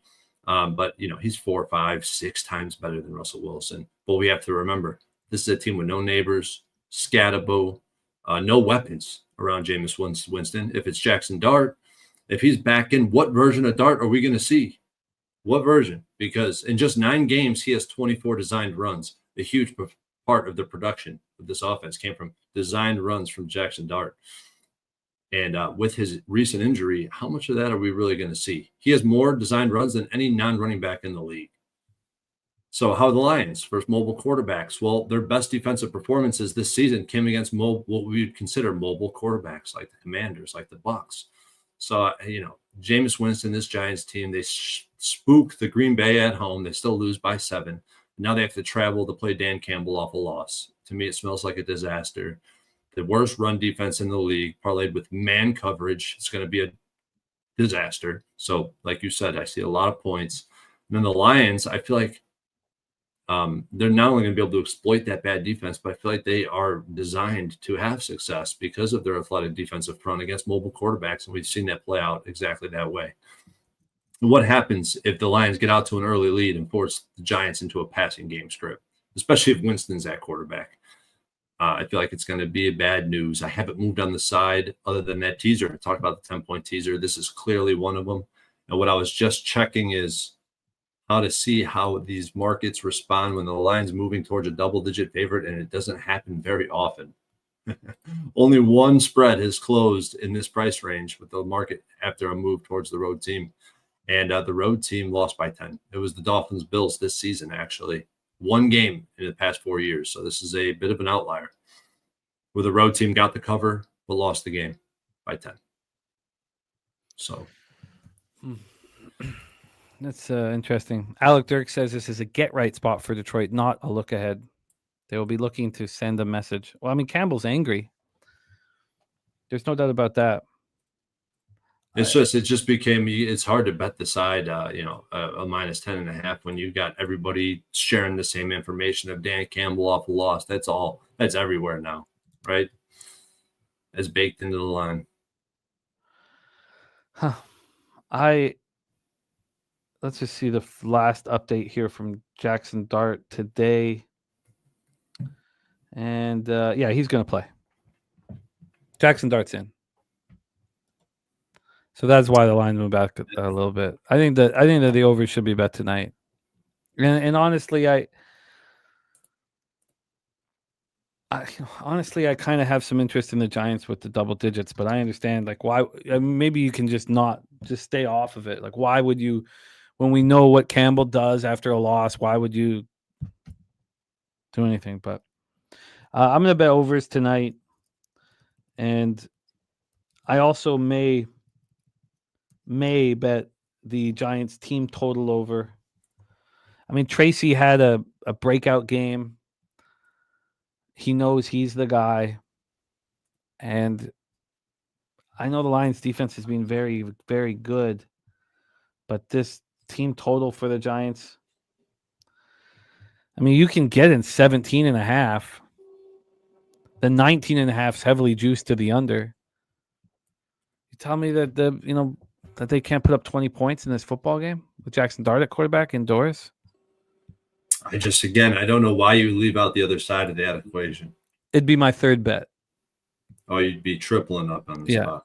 First half over, full game over, Giants team total over. I don't mind it because here, you got the rare outlier type of market, and that one game that I pointed to that had this type of line movement just happened to be a primetime game. So I don't know if you could even take that into consideration. This is a true outlier of market history. You don't see this very often. So that would tell me that the Giants are live ATS. But I would, I'm looking at a sample right now, that's not favorable for them on the money line at all, which makes sense. It's a double-digit spread, It's the NFL. These lines are sharp. Yeah, I mean, top sets everything you're saying is Giants team total under. I mean, I don't know. The thing that the Lions do, with the injuries in their secondary, is they allow weak teams to, sustain long drives. And that was a tough football game they're coming out of, and they have the Packers on deck on Thursday. So do you agree with others that's a non-issue, the fact that they have Packers coming into town? We've seen the Packers go into Detroit and embarrass them on Thanksgivings before. You don't think that there's a thought in their mind that they're preparing for the Packers as well because the Giants are easy? There has to be at least some of the players, but I know Dan Campbell is trying his best to keep them focused on the matchup at hand here, because they've already been shocked at home. Wasn't their last game at home a loss? They've lost 2 or 3. Yeah, no, I can't see it. I think this team is going to be focused and worried about whooping the shit out of this Giants team. All right. I'm going to need more time on this one, but I think points are scored. Here. Okay, let's roll on. We have the teaser, a part of the teaser for Troy, but I like overs. I like Giants team total over. I think 10 is a lot of points. I expect Dart under center. All right, let's roll on. Next up for us, Minnesota Vikings at Green Bay Packers. We're Lambeau Field in Green Bay, Wisconsin. More beautiful weather here, which is a surprise. 48 Fahrenheit, partly sunny, 4-mile-per-hour winds. The Vikings have the Seahawks in Seattle next. Of course, the Packers have a huge game in Detroit on Thanksgiving Thursday. A top set, by the way, Lions team total over is there. So let's roll here. We have Vikings, Packers. Let's start with the line history here for Minnesota, Green Bay. We have a 40.5, very low total. The look ahead was 43. It got bet down to 42. Reemerged a little after midnight, Sunday night, Monday morning, 41.5, and now it's dropped to 40.5. So certainly moving towards the under. From a point spread standpoint, we have the Vikings plus 6.5 at minus 110. Look at it was 5.5. It closed at 6, and then it reemerged on Monday morning at 6.5, which is where it is right now. Cash flow wise, here we have these Vikings. Where is it here? 66% of tickets, 59% of cash on the Packers. 85% of tickets and 93% cash on the under. Wow. I don't see. Oh, yeah. DraftKings at a 40.5. And same with. Oh, no. Sorry. DraftKings at a 40.5. The other books, FanDuel 41.5. Other legal books at 41. And the main offshore that we're using is a 40.5. So let's roll here. We'll start with the Vikings. Passing offense, second worst in the NFL. It's so crazy how JJ McCarthy can do absolutely nothing for 3 quarters. Get one strong, good-looking play and then get confident, start looking competent. But after watching him not look competent for 45 minutes. Rushing offense ranked 23rd. Red zone offense ranked 16th. Third down offense, second worst in the NFL, converting 31.4% of the time. Crazy thing about this defensive statistical profiles, the pass defense is third worst in the NFL. Rush defense 12th. Red zone defense 4th. They allow touchdowns just 48.4% of the time. Third down defense 9th. They allow conversions 36% of the time. And the pass rush ranked 23rd. Vikings coming off a 19-17 loss at home to the Bears. Noise canceled score was 18-15 Bears. JJ McCarthy was 16 of 32 for 150 yards, touchdown, 2 picks. He looked bad. Justin Jefferson led receivers with 5 catches for 61 yards. Aaron Jones led the ground attack, 16 carries for 70 yards. And Troy Torrence cashed the over 51.5 rush yards. Jordan Mason had Jordan Mason had 6 carries for 45 yards and a touchdown, but they were just 3 of 11 on third down. Did go 2 of 3 in the red zone. The defense tried to keep them in it, held the Bears to 4.4 yards per play, held them to 7-18 on third down, 1 of 2 in the red zone. The pass rush finished with 2 sacks and 5 quarterback hits. It was their first game without Jonathan Greenard. Greenard missed his first game in 2 seasons, and I thought Ryan Kelly was going to play in that football game. And that was a part of my cap. He was limited practices, 3 of them. And I thought he was going to play, but he was not ready to play. Did not come back from the concussion he suffered in week 4 against the Steelers. So Michael Juergens is going to be at center for the Vikings. God damn, that's a key piece of this puzzle. Whenever the Ryan Kelly being there for JJ is huge. Then we have the Packers. We know next game is Thanksgiving Thursday at Detroit. Huge game. The passing offense ranked 2nd in the league, which is insane to me. Rushing offense ranked 27th. Red zone offense 4th. This is the number 1 third down offense in the NFL. I mean, if I asked you what team is the number 1 third down offense in the NFL and the 2nd ranked passing offense, I would never guess. I mean, it would take a while for me to guess the Packers. I don't think I'd guess them at all. Passing defense ranked 2nd, rush defense 16th, red zone defense 22nd, third down defense is 12th, and their pass rush is 5th, although it hasn't looked very good lately. Packers coming off a 27-20 win at the Giants. Noise canceled score was 28-22 Packers. So, back-to-back games where they combined for 20 points, then they put up 27 at the Giants. It's not very impressive. The Giants outgained the Packers 336-296. Jordan Love was 13-24 for 174 yards, 2 touchdowns, no picks. He left briefly after injuring his shoulder. Malik Willis came in, went 2 for 2 for 6 yards and a touchdown. Then Love came back, and he's fine. He says it hurts, but he's fine. Dubs led receivers with 4 catches, 53 yards. Christian Watson caught 4 for 46, 2 touchdowns. Josh Jacobs ran 7 times for 40 yards before suffering a knee injury. So we've been told that he avoided a major injury and will not require surgery. Emmanuel Wilson came in and ran 11 times, 44 yards and a touchdown. Packers went 7 for 11 on third down, perfect 4 of 4 in the red zone, but the defense bent but didn't break. They allowed the Giants to go 10 of 18 on third and fourth down, 3 and 5 in the red zone. The Giants also held onto the ball for 35 minutes and 56 seconds. Pass rush finished with 2 sacks, 5 quarterback hits, 7 Williams had an interception. And the problem that they had that cost the double result was Lucas Haversick is taking over the kicking duties from Brandon McManus because of a quad injury. He missed 2 converts. The Packers right now lead the league with 9 missed kicks. 9. Take it away for us here, Troy Torrence. We have Vikings Packers. This is growing to become one of my more favorable spots, in my opinion, because, and I'm seeing it in the chat, like I feel like the sentiment around this Packers team is fair, right, based on what we've seen. But what model are we going to look at that's showing a fair market value of this game above 6? I just don't see it. I don't see it now. I don't do bottoms up anymore.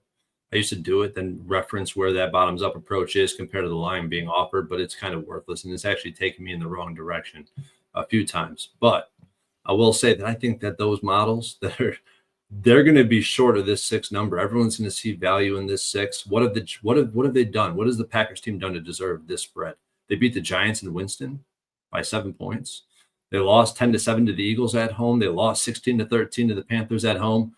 Probably expect a close game, don't you? In a divisional matchup, this Vikings team, which, I don't know what the optics are on them. I would view them to be a very competitive team, no matter who they're playing.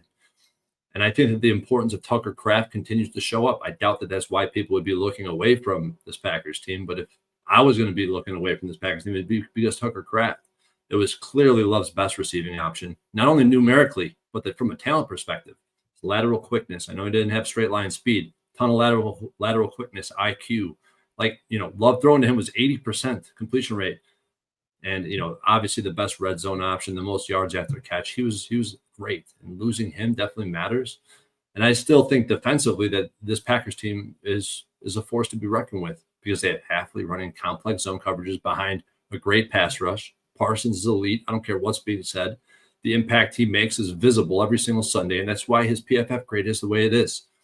They have a complementary set of linebackers and a secondary with all 4 players playing above average, and 2 of them grading out the top 10 in their respective positions. And on the other side, why I didn't bet against the Bears is because of J.J. McCarthy. I think he's currently the worst starting quarterback in the league, and he's definitely the main reason why I had to take the prop instead of the side. Passer rating is 61.7. That's not under pressure. It's not under pressure. He's the worst quarterback from a clean pocket in the NFL. His turnover-worthy play rate 6.1%. His completion percentage 53. The offensive talent and the coaching is there. But what's not there is J.J. McCarthy's ability to deliver from the pocket. Not only are his throws off-center, but if you look at his spray chart, where is he worst? It's underneath. It's less than 10 yards. That's where he's terrible. Whether you look at passer rating, turnover-worthy play rate, put him up against all of his counterparts, he's terrible. And where's the best place to beat this Packers defense? It's underneath. It's throwing, to the far side of the field against the cloud flat. It's throwing, a hitch route against a hook zone. J.J. McCarthy's not built like that. The Vikings defense, they're splash plays, they're mayhem. I think Flores is still one of the best coordinators. He lives outside the box. He adjusts. He makes adjustments. He's a really good front 7, but no secondary. I think the defense is solid for the Vikings. And, despite my personal feelings about Jordan Love and my belief in him as a quarterback to grow into one of the best. And, I've always thought he struggled against man coverage, but the numbers would suggest the opposite, that he's better versus man than he is zone. So this might be a good matchup from that perspective. But he's the best quarterback in the NFL versus the blitz. When you look at EPA per play, his PFF grade is second in PFF grade, 3rd in yards per attempt, and 5th in passer rating. So he's been elite versus the blitz. He's going to see a ton of the blitz. But then again, against Flores, the history versus Flores isn't that great. 60% completion rate, 6 touchdowns, 4 picks, 91 passer rating. Not very good. But in my opinion, it's good enough to get the cover against this Vikings team. I haven't bet it yet. I look at the number 6.5. I look at the market history. It's very bullish, very favorable for the home team to get the win outright, especially in division. And, you got J.J. McCarthy on the road against one of the best defenses he's seen all season, outdoors where he hasn't played a lot of football this year. And I expect Jordan Love to have enough success against the Flores defense to cover the spread. Now, this was the 3rd leg to my 3-leg 10-point teaser. So I got Lions -0.5 point, Patriots +2, and the Packers +3.5 at -120. But I'm really considering just betting this ATS outright Packers. So it's Lions -0.5, Patriots +2, and what was the Packers? +3.5. And they're starting to juice. So the most juice. So, people have been talking about how they're juicing the teaser 6.2 legs. But if you look at where the most juice was applied, it was, when you look at the broad scope of all the books, it's at the 10-point teaser. That's where the books are starting to hammer us. If you can get better than -130, I would still endorse it. But anything lower than that, there's not a lot of books that offer better than that. But yeah, 10-point teaser, that's how I'm playing it. You got to look at some offshores. They were given the Thursday nighter last year before Thanksgiving Thursday. So they weren't put in this situation last year. They looked really good over that time. We remember as they closed the season, they looked excellent. They did lose to Detroit 34-31 on Thanksgiving, but they were looking very strong. And then let's just take a look at the Lions here. Just curious to see how they handled it in 2024. What was he saying? Let me make sure I've got the right date for Thanksgiving 2024.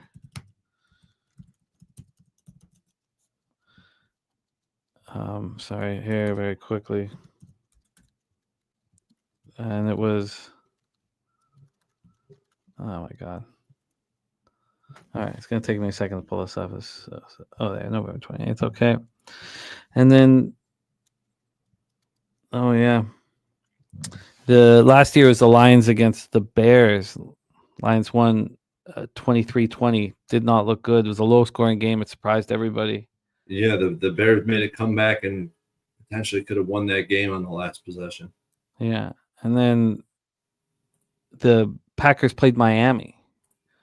So it was an easy spot. Love went for 274 yards, looked incredible. So it was the 2023 spot that I was talking about. Yeah, I get it. I understand it. I agree with now after sitting with this for a while. I really agree with the total dropping so fast. I don't know if it still has value, but that's actually the variable that turns me most bullish on this Packers team, because when you see the line movement parlayed with the total moving towards the under, it just sets up for the home team to smash and grab. So I will likely be adding to the Packers at some point this week. Yeah, I wish, it's certainly still a buy low spot on the Packers. It sucks because it's also a solo spot. Yeah. I know. That's why I haven't added. That's why I only got this 10-point teaser. Is that the only action I've given out? Oh, I gave it out the under on the Thursday nighter, but I have more. There's a lot of spots I want to talk about where I'm on the fence. So those are coming up. So do you think that it's just gotten too low now, this total? Yeah, personally, I would rather like to bet. I like to bet unders above 46.5 and, basically above 41, below 44. That's where I feel like the sweet spots are for me and where I found success. 41 is just such a tricky number, it feels like. It's also beautiful in Green Bay. And the wind is climbing in all of these spots. So just in the when I did the weather this morning early, it was all 4 miles per hour, 2 miles, but now we're up to 8. So it is changing. All right. I'm going to study the under more. $500 free bet. What side you taking? At what number? At the say at 6.5. Because I think it closes 6.5. I think it closes where it is. Yeah, 6.5. Is Ryan Kelly playing or not? I think he's crucial. I think if Ryan Kelly's out, it has to be the Packers. If Ryan Kelly's in, I would think about the Vikings.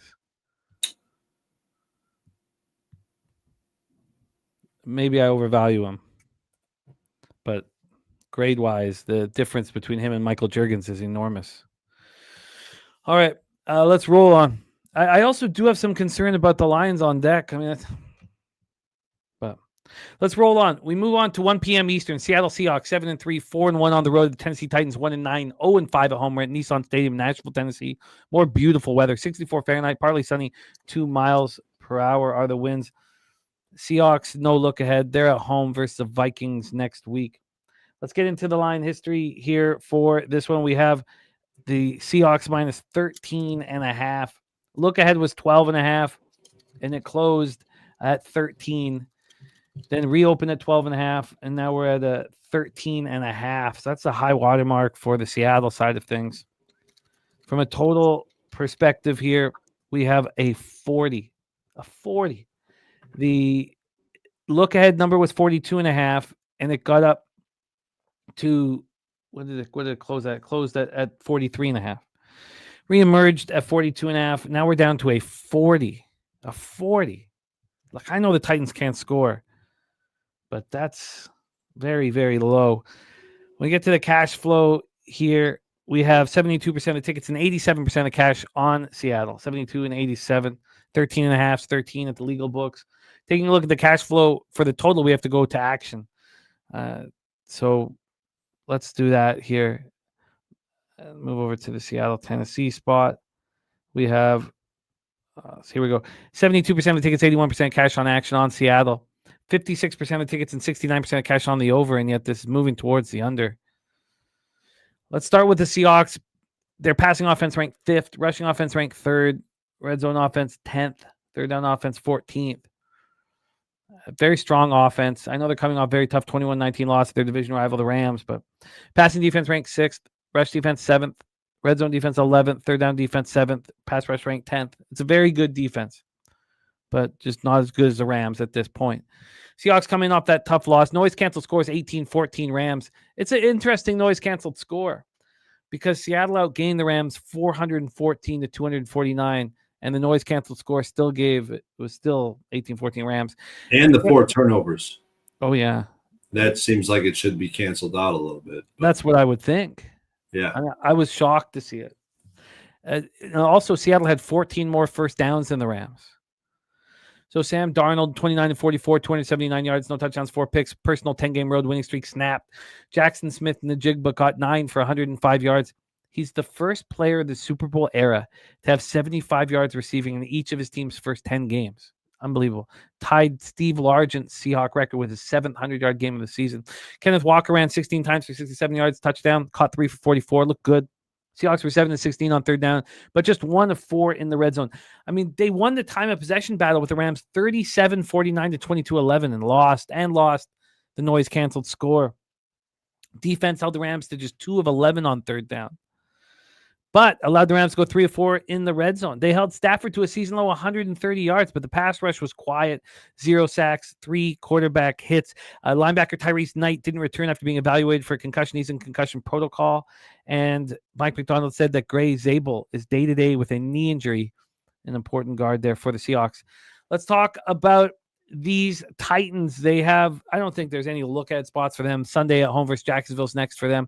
Passing offense, 3rd worst in the league. Rushing offense, the worst in the league. Red zone offense, the 4th worst in the league. They score touchdowns 47.1% of the time. Their third down offense is the worst in the league. They convert 29.8% of the time. Their defense is okay. Pass defense, 21st. Rush defense, 9th. Red zone defense 18th, and third down defense 21st. Pass rush ranked 17th. Coming off their 5th straight loss, 16-13 at home versus the Texans. 4th consecutive losing season for the Titans. Noise canceled score was 21-12 Texans. Cam Ward was 24-37 for 194 yards and touchdown. He also ran 3 times for 33 yards, lost a fumble.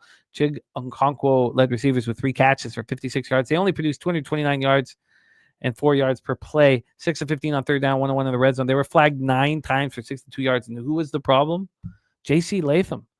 I was shocked. 3 false starts and a holding penalty in the game. Awful.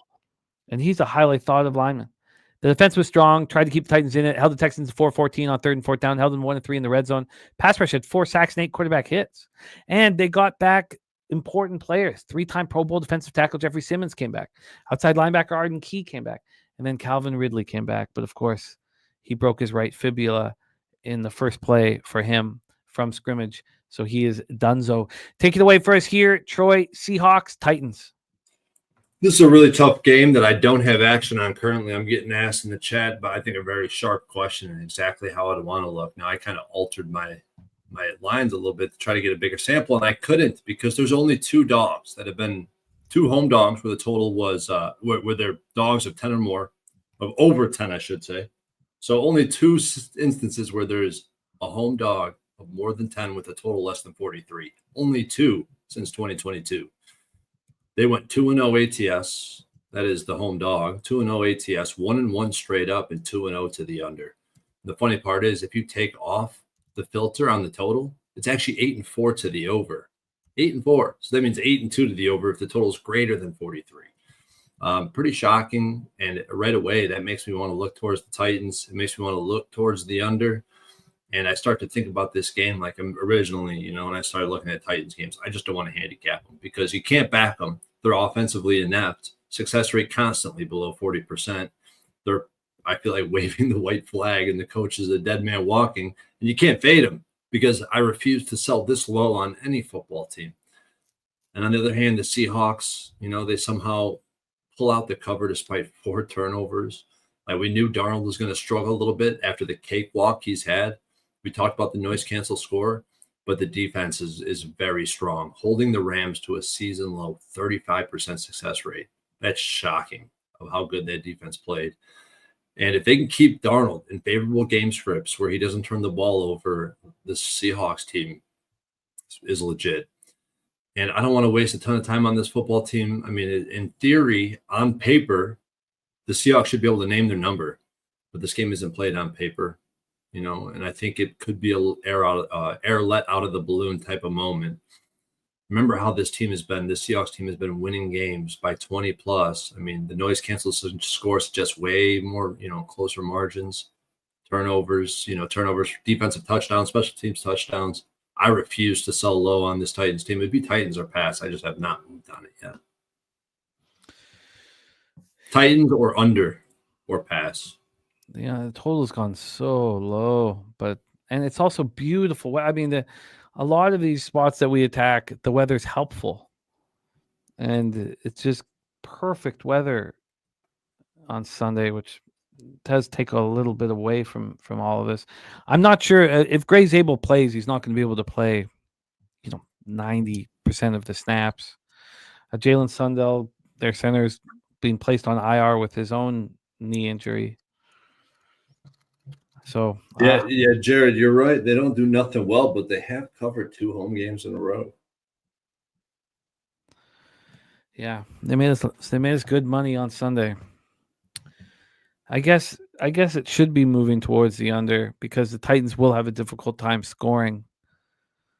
I'm not sure how. I mean, you have to think that Darnold is shook from the 4 picks and plays very clean, conservative football here, knowing that the Titans are going to be unable to put up points and that he's just got to keep it clean and not put them in vulnerable situations. I guess the under is still very legit, even though it's so low. And then maybe it's Seahawks team total under, man. I don't know. God, it's a low total. It's such a low total. I think it's just probably too low at this point. Yeah. DG says if Tennessee covers under, if you like Seattle, just bet Seattle team total over. I think that's fair. Nutflush says if Seattle won that game, he'd be backing up the truck on the team total under for Seattle, but he can't after the last game. Oldie says that Titans team total is at 14.5 minus 160 to the under. Yeah, it's just it feels like a pretty sharp line right now. Agreed. Agreed. All right, I mean, obviously the under is appealing, but I just think that we've missed that opportunity. And again, the perfect weather. It's going to take more time. So there's nothing here for us on this one. Let's roll on. Next up, the one of the big ones, 1 p.m. Eastern, Indianapolis Colts, 8-2, 2-2 on the road at the Kansas City Chiefs. Ooh, is this a big, beautiful football game? Arrowhead Stadium in Kansas City, Missouri, 55 Fahrenheit. Sunny, 7-mile-per-hour winds. Colts have a big one at home versus the Texans next Sunday, but they're coming off the bye, and I don't think anybody looks ahead of the Chiefs. And let's take a look at this line history here for this one. We have the total at 50.5. Just seems way too high. 50.5. The look ahead was 50.5. Reemerged Sunday night at 49.5. Now it's up to 50.5. Just feels too high. The spread here for this one is a 3.5. Chiefs minus 3.5 at plus 100. The look ahead was 4.5. It bounced around from 4.5 to 3.5. It ended up closing at 3.5. And then it comes back Sunday night at 3.5. And now the Colts are juiced to minus 120. It looks like a 3 could be coming here soon. DG says, can you imagine the Chiefs were -4.5 or close to -4.5 at Denver last week, and now they're only -3 at home versus Indy? It's crazy. I'm using the Seahawks, Johnny. I'm using the Seahawks in the Survivor personally. So let's get into the cash flow here for the Chiefs Colts. 54% of the tickets, 53% of the cash on Kansas City. No cash flow on the total. We can go over to the Action Network and see what they're doing with this Kansas City spot. They have 57% of the tickets and 70% of the cash on the Colts. They also have 73% of the tickets and 85% cash on the under, which is a bit of a surprise. Let's start with the Colts. Passing offense ranked 19th. Rushing offense number 1 in the NFL. Red zone offense 3rd. They score touchdowns 68.2% of the time. Their third down offense 8th. They convert 42% of the time. It's defense the defense has held them back. Passing defense ranked 22nd. Rush defense ranked 22nd. Red zone defense ranked 24th. They allow touchdowns 62.9% of the time. Their third down defense ranked 27th. They allow conversions 42.7% of the time. The pass rush ranked 15th. We last saw these Colts in Week 10, 31-25 overtime victory over the Falcons in Berlin. This is a team that is putting up a ton of points. They average 32.1 points per game. That's number 1 in the league. They put up 396.9 total yards per game. It's number 1 in the league. Their point differentials plus 115. Only 3 teams that have a plus 100 or better. And Jonathan Taylor is an absolute monster. This team has the top rusher in Jonathan Taylor, the leader in yards passing and dimes, highest scoring offense, and a 2-game lead in the AFC South. I mean, Jonathan Taylor right now, it's his best season since that 2021 year. I mean, he averaging 6 yards per carry. I mean, he's also looks like if he keeps his pace and stays healthy, he'll pass 1,900 yards from the LaDainian Tomlinson single season record for total touchdowns at 31. He'll pass that. He could challenge that. He already has 5 games with 3 touchdowns. He's just 1 in each of these last 7 games to tie Tomlinson's single season record. So go over 1,900 yards and challenge LaDainian Tomlinson's single season record. That's what he's doing. Danny Dimes, 3rd in the league in passing yards now. Taylor is, after last week, he was leading going in, so now he's 3rd. So we have Jonathan Taylor, the only one in the league with over 1,000 rush yards. He's at 1,139. And then Tyler Warren is 3rd most receiving yards among all tight ends. Alec Pierce leads the league in yards per catch. The Colts have the league's 3rd most efficient offensive line. So Daniel Dimes has looked a lot worse over the last 2 games. Maybe he was hurting. You know, it's a tough season. The bye is going to help him. 7 turnovers in those last 2 games. 12 sacks as well. The defense, top 10 in EPA allowed per play for the first time since 2020. They've allowed the 3rd fewest rushing yards in the league. I mean, Lou Anarumo's done some great work. And, you know, we talk about how the Ravens changed when they got Gilman in so that they could, you know, use Hamilton effectively. And that's the same thing that Anarumo's done. Franklin is blitzing nonstop. And he's been a monster. 11 pressures, 6 hurries, and 2 sacks. Now they bring in Sauce Gardner. I know people were saying negative things about that first game, but I don't know why. He allowed 1 reception across 3 total targets.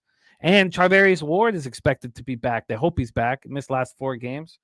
So if Charvarius Ward comes back, what is the problem? And the only problem here is this pass rush. The pass rush is ranked 15th. It doesn't look very good right now.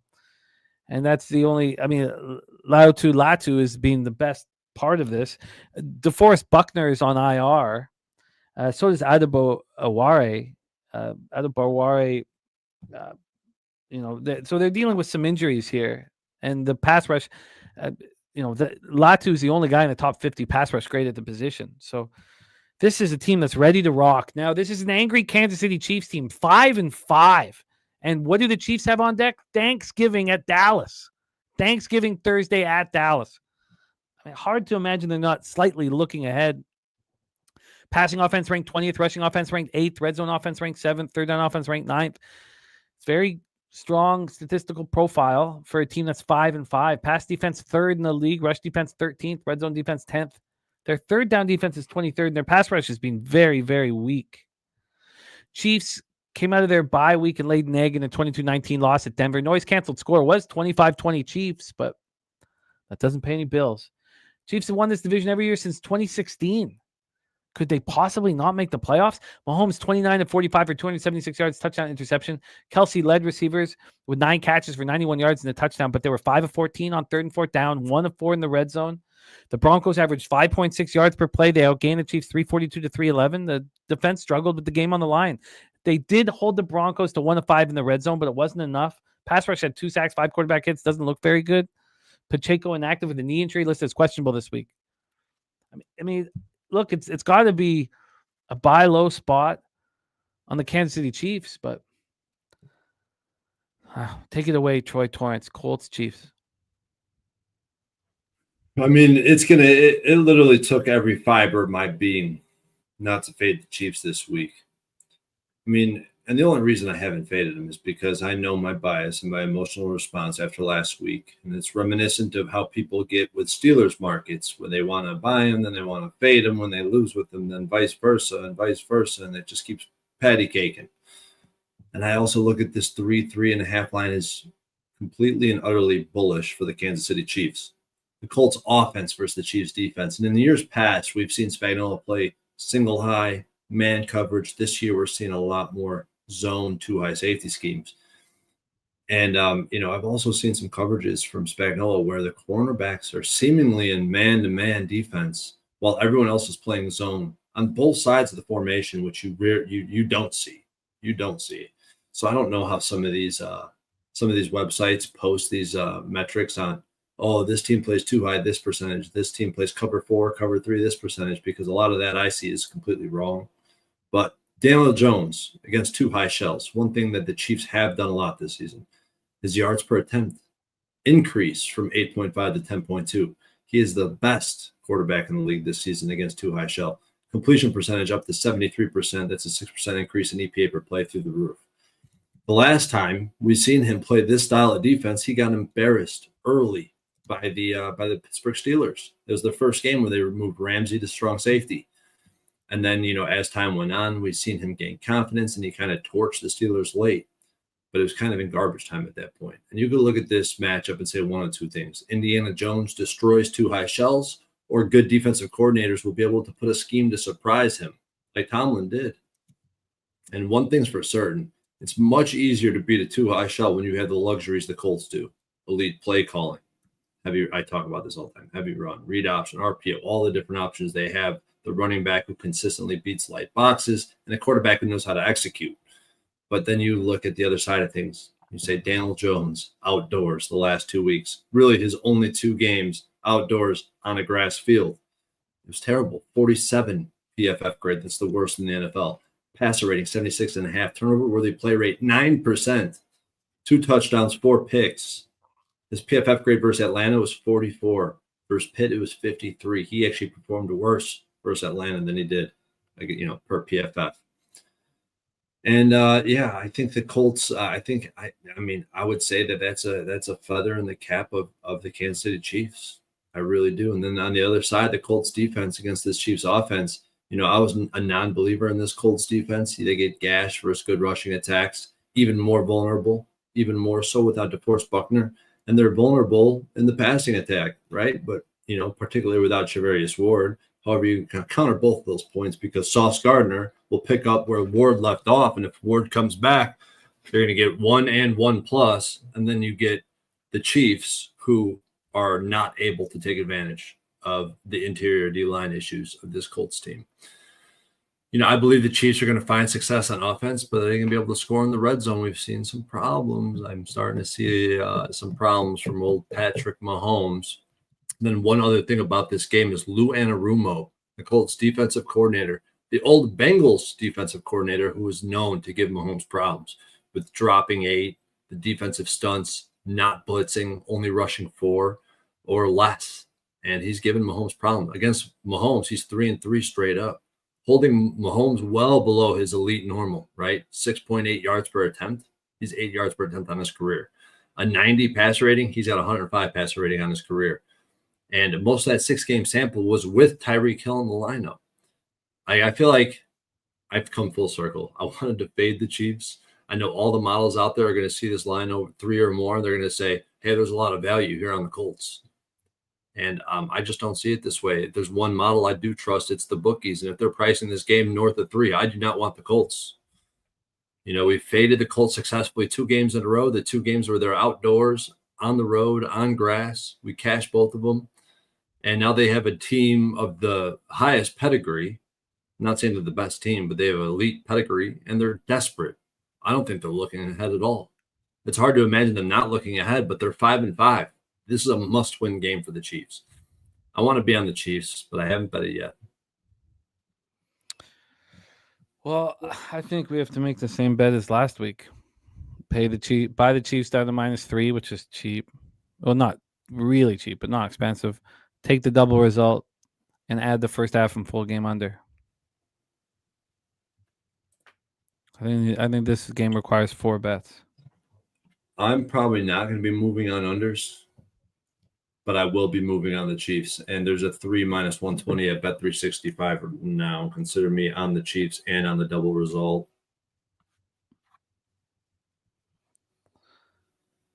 Yeah, I'm the same way. I'm gonna be cheap. I'm gonna pay for the -3. I'm gonna bet the double result, and I'm gonna be on first half under and full game under. This total's too high. It's too high, and it's not going to close at this number. It's beautiful weather though, 55 Fahrenheit, 77 miles per hour. It's not going to close at this number. I think it's going to go down, and the reason why it opens at this number is predicated on the Colts statistical profile. Charvarius Ward will know tomorrow if he's back, so it's a little risky. You do want that Charvarius Ward, Sauce Gardner, a combination to be live if you're on the unders. But I think you're absolutely right with what we see from Dimes outdoors. I don't know why that would change here. You have a Chiefs defense that, third-ranked pass defense in the NFL. The rush defense isn't bad. It better be good. Yeah, I'm with you, Mark. So there's 4 bets on this game. This is an investment for me. I'm with Troy. Finally, it feels like we're having a tough time finding these spots that we're in agreement that we want to smack. I just moved on it. I got the double result and the -3. Yeah, and I'm going to be on both unders, first half, full game. Let's roll. Oh, sorry. Why don't I just write quickly here? What did you get on the -3? -120 and +145 on the double result. Yeah, those are nice numbers. And then I will be adding the unders. All right, good. Let's get some action here. It feels like I just don't have enough of it yet. I understand I won't have 26 bets like last week. It does. That's the most I've had all year. It doesn't always have to work like that. I've had weeks with 12. Yeah, I need something. Let's roll on. 1 p.m. Eastern. New York Jets 2-8, 1-3 on the road. Baltimore Ravens 5-5, 2-3 at home at M&T Bank Stadium, Baltimore, Maryland. Beautiful weather, as I said, across North America on Sunday. 55 Fahrenheit, mostly sunny, 4-mile-per-hour winds. It does seem like it's getting windier, so I'll be looking forward to keep an eye on especially like Cleveland and those spots where you expect more wind, and now we're starting to see a little bit more. But here we have Jets Ravens -13.5. Look ahead was 14.5. It reemerged on Monday morning, 7:22 a.m. at 14. And now it's a 13.5. So moving slightly towards the Jets. It is a monstrous number. Let's get to the total here. From a total standpoint, we have a 44, flat 44. The look ahead was 44.5. It reemerged at 44, and it's just been sitting there. Clearly feel like it's a tight line. If it's just sitting there with no change whatsoever. 76% of tickets, 84% of cash on the Baltimore Ravens. It's moved a half point or a point towards the Jets. So I don't think Fields is bench jam. From everything I've heard, they're moving forward with Fields at quarterback. Let's take a look at the action here we'll take a look at both spots, but the main one here is, let's see what they're telling us. Oh, Tyrod is in. Official. Wow. You were right.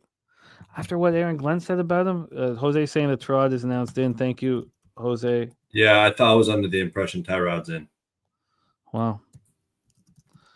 Well, that made me want less. Jets What bench. made me want less of this game. Yeah, Jets bench struggling quarterback Fields. It's funny. They said such nice things about Fields after the game.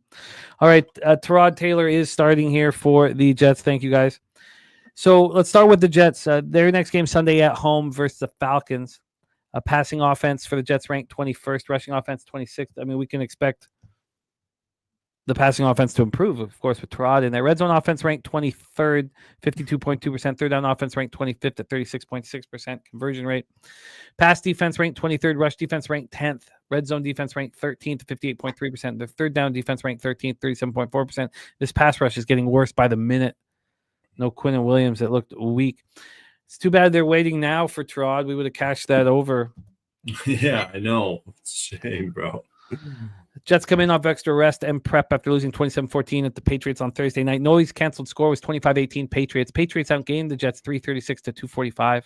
Fields is 15-26 for 116 yards and a touchdown, no picks. He also led the ground attack. 11 carries for 67 yards and a touchdown. He did lose a fumble. But the first half was horrific, and they kept at him. That's why I thought he'd be back again this week. He completed 4 passes for 23 yards in the first half. But the Jets ran 28 times for 140 yards. Mechie caught 3 for 45 in a touchdown. And Garrett Wilson on IR with the knee injury now. We won't be seeing him. Jets went 8 of 14 on third down, but just 1 of 2 in the red zone. Jets looked good in that first drive. 72 yards, 14 plays, took a 7-0 lead. And then that was the first opening drive touchdown for the Jets since week 16 of last year.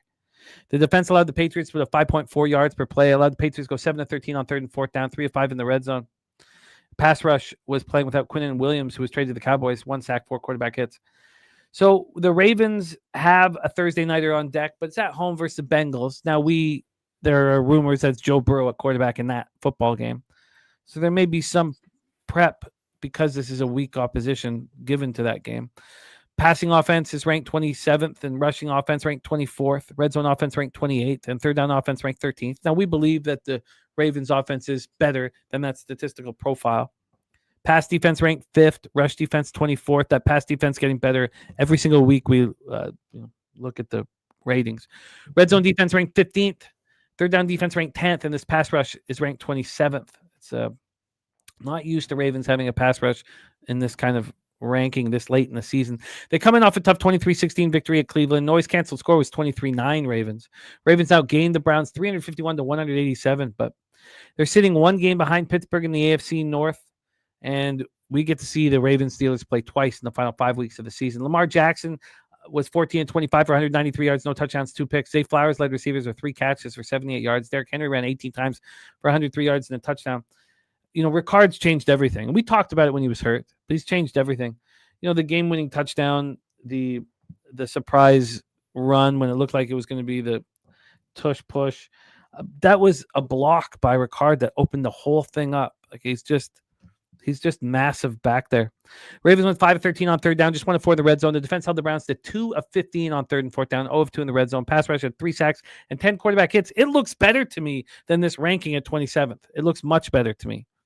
Nate Wiggins did have an interception. Troy Torrence, take it away for us here. New York Jets, Baltimore Ravens. I don't have much to say about this game. I mean, as you guys know, I'm perpetually bullish on this Ravens team. I do have concerns with both sides of the ball. My bullishness is kind of tapering back, but it's perpetual just because of how low we're buying them from still, right? I mean, they were 1-5 to start the season. I am concerned about some of the things I've seen with the offense, particularly what our guy Lamar Jackson. Now he's coming off a game where he's seen the best pass rush and the best defensive player in the league and in recent history in Myles Garrett. Now he's going to get this underwhelming Jets pass rush and Jets defense in general. And the Ravens defense, despite not having a pass rush itself, I mean, we nailed the Ravens defensive ascension with the return of their guys, the advancement and development of Starks and Wiggins, the return of Roquan, Van Noy, and Hamilton moving to the Jackal position. And the Jets are a team I realized, and Slatsy, if you're still here, I want nothing to do with. Slatsy reminded me of the curse, the contract I signed with my wife to never bet this Jets team's football games. And if I didn't break contract that I signed last year, I would have an extra 6 units on my record. Fortunately, that's not the case. I'm passing on a double-digit spread that I think is a pure coin flip, and especially with our guy getting the nod, Tyrod Taylor. I just want nothing to do with this game. I will not have action down. DG says Glenn wants to run the ball 60 times. Jets defense actually was very game against New England. He likes the under. What do you think of this total at 44? I think it goes over just because it's over the 44 and below the 47. Like I would just have to look at big favorites and what they do, and they go over totals pretty high rate. That was my initial feeling, was just the Ravens will find delight in the Jets defense after facing the Browns in Cleveland. It feels like a get right spot. Yeah, the contrast. Yeah, I agree. Is the Jets offense going to be more viable here? Because one of the issues with the Jets is, obviously we think that there's an advantage with him throwing the ball compared to Justin Fields, but who's he throwing it to? This is the weakest group of receivers in the NFL. What's Tyrod supposed to do? I mean, you need people to get open for you and catch the ball.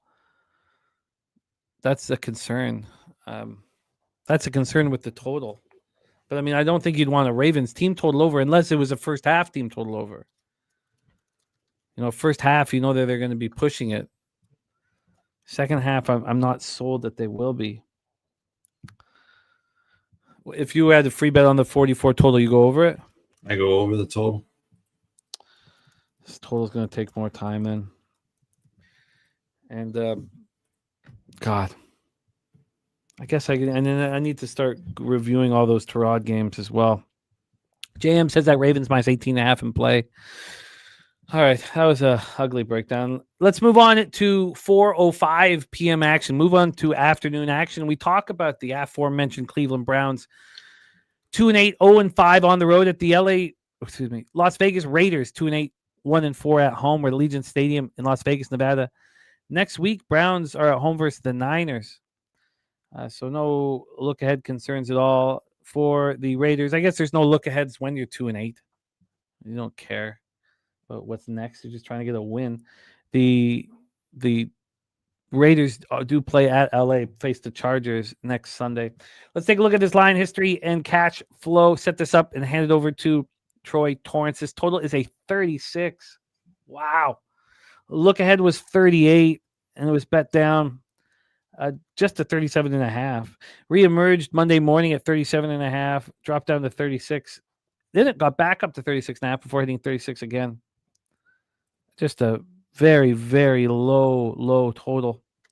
From a point spread standpoint here, we have a Vegas minus 3.5, minus 109. Look ahead was 2, reemerged at 3, and now we have a 3.5. Cash flow wise here for this one, we have 57% of the tickets and 84% of the cash on the Cleveland Browns, 84% of tickets on the under, and 68% of cash on the over. Wow. Top set says he's got no time for these bums. Coin says the under 36.5 at BetMGM feels like the play. Look, if this game was in Cleveland, I'd already be on it. It's a little different in Allegiant Stadium, I think. Let's talk about the Browns offense. I mean, G saying if Shedeur is starting, he's betting the Browns. I mean, at this point, the young football players, the young quarterbacks don't usually come back in 1 week from these, concussions. I would expect. I had thought that Shedeur would be back starting, and yeah, he's set to start.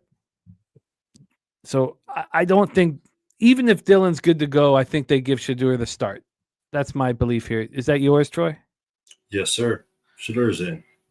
So we have a passing offense that's the worst in the NFL at 32nd. Rushing offense at 28th. Red zone offense 24th. Third down offense at 30th. For the defense, it's incredible. It's the number 1 ranked rush defense, number 1 ranked pass rush. We just watched Myles Garrett put up 4 sacks. I mean, it looks incredible. DG, the expectation right now is that even if Gabriel gets through concussion protocol, that Shedeur Sanders is starting.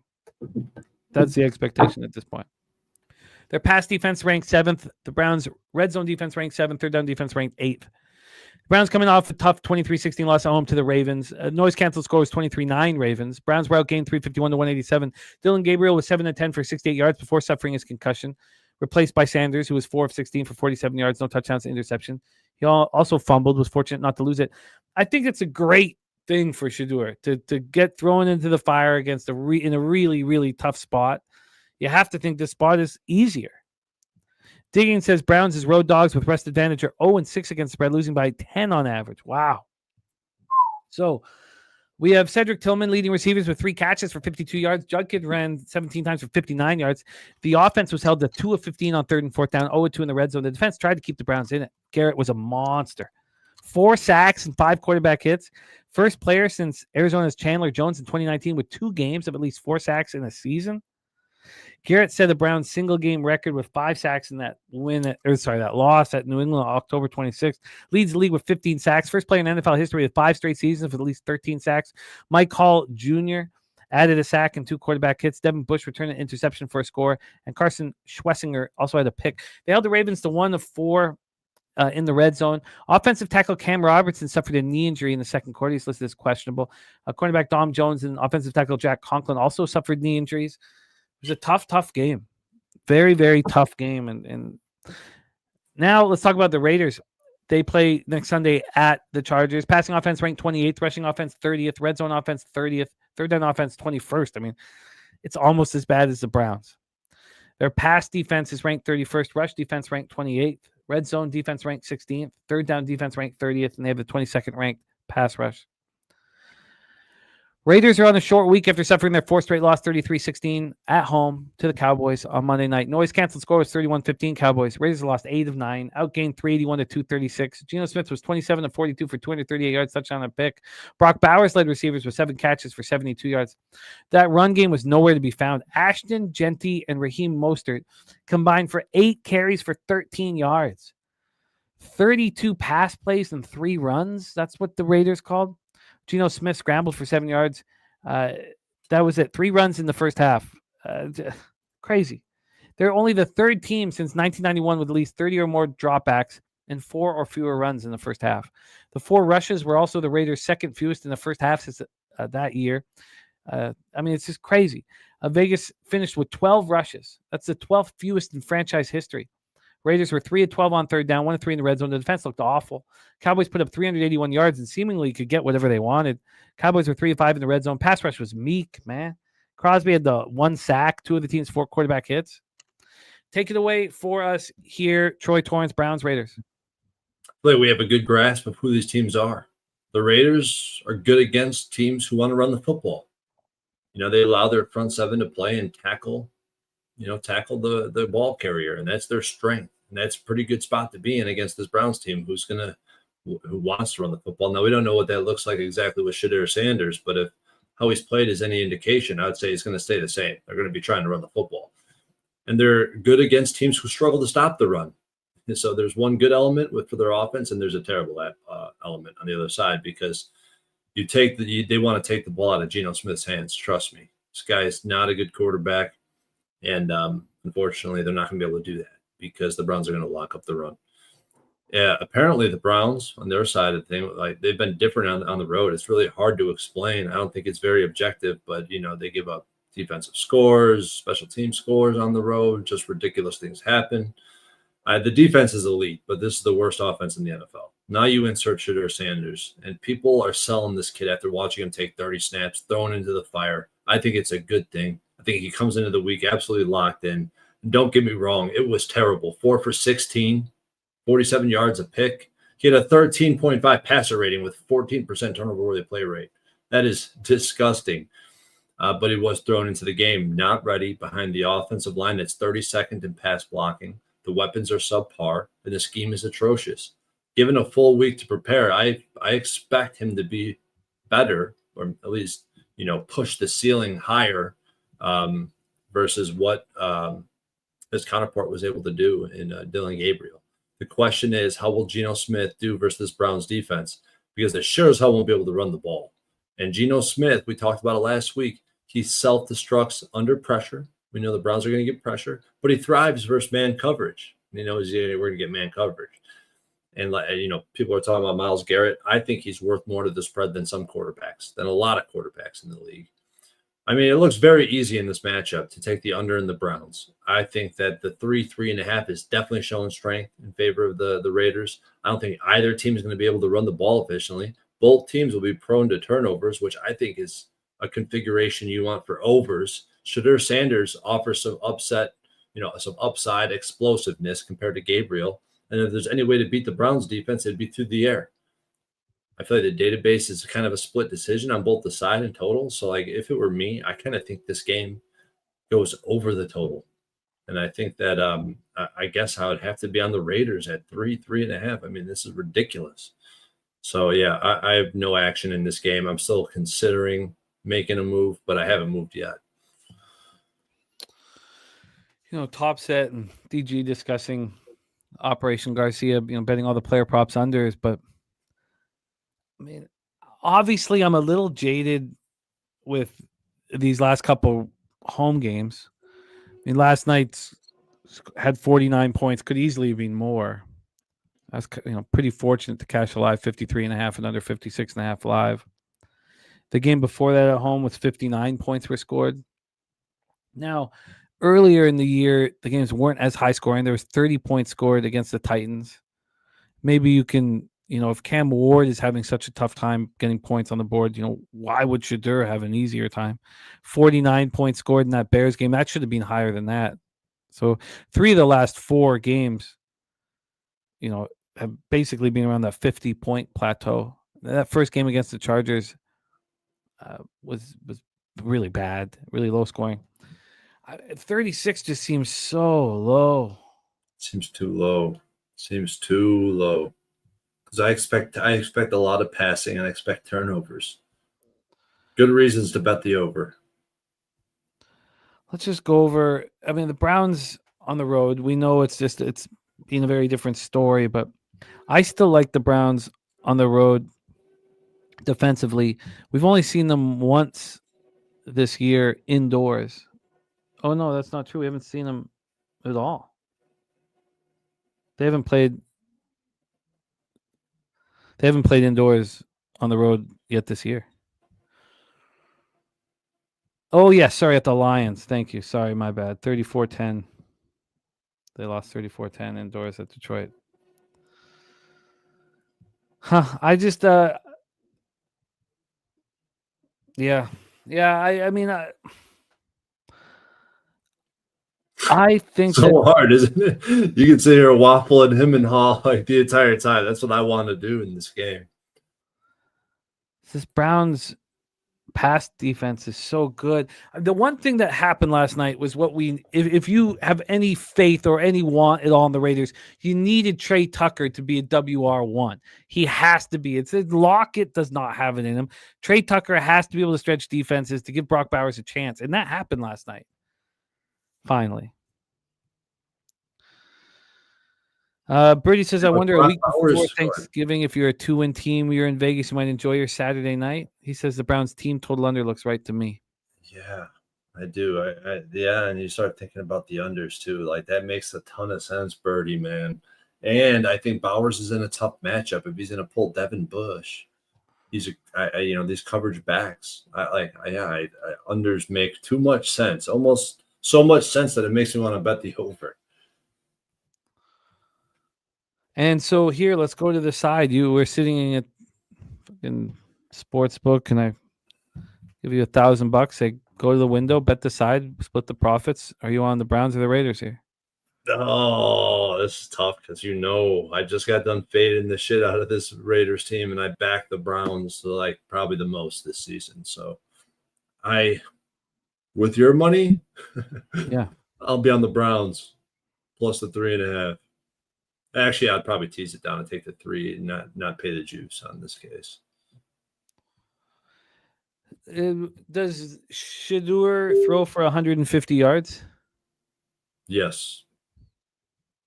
I think the Raiders secondary is weak, and but the offensive play calling and the play sequencing is so bad for the Browns. It's so bad. And it hasn't changed by switching duties. It's like it's hard to trust them because you can just expect the same thing, which is heavy run. So I see the fear I have here with the over 36 is that we need the Raiders to put up points against the Browns secondary. Are they going to be able to do that indoors? Are they going to be able to score 20 points? Because you need 20 plus to hit this over, I would imagine. Yeah. It's hard to make a case for the over. The more you sit and think about it, other than the way the game flow should be, which is neither team being able to run, which means it's not, sustained drives where the clock is ticking and the clock is moving. And so I'm looking at Shadur's passing yards prop. Yes, that's something I'd be interested in. And it's not open yet. It's open. The player prop. What do you think the number is? 158 and a half. Wow, you're off by 4 yards. 162 and a half. 162 and a half. Yeah. Shadur I like the over. One passing touchdown for Shadur minus 145. All right. Well, look, this is a messed up game. I think that 36 points can be scored in this football game. I don't know if I move on it. I'm certainly not going to bet it tonight. I need more time to sit with it. And Birdie's bullishness on the lack of scoring here. DG says, what's 200 yards? 200 yards for Shadur Sanders is plus 260.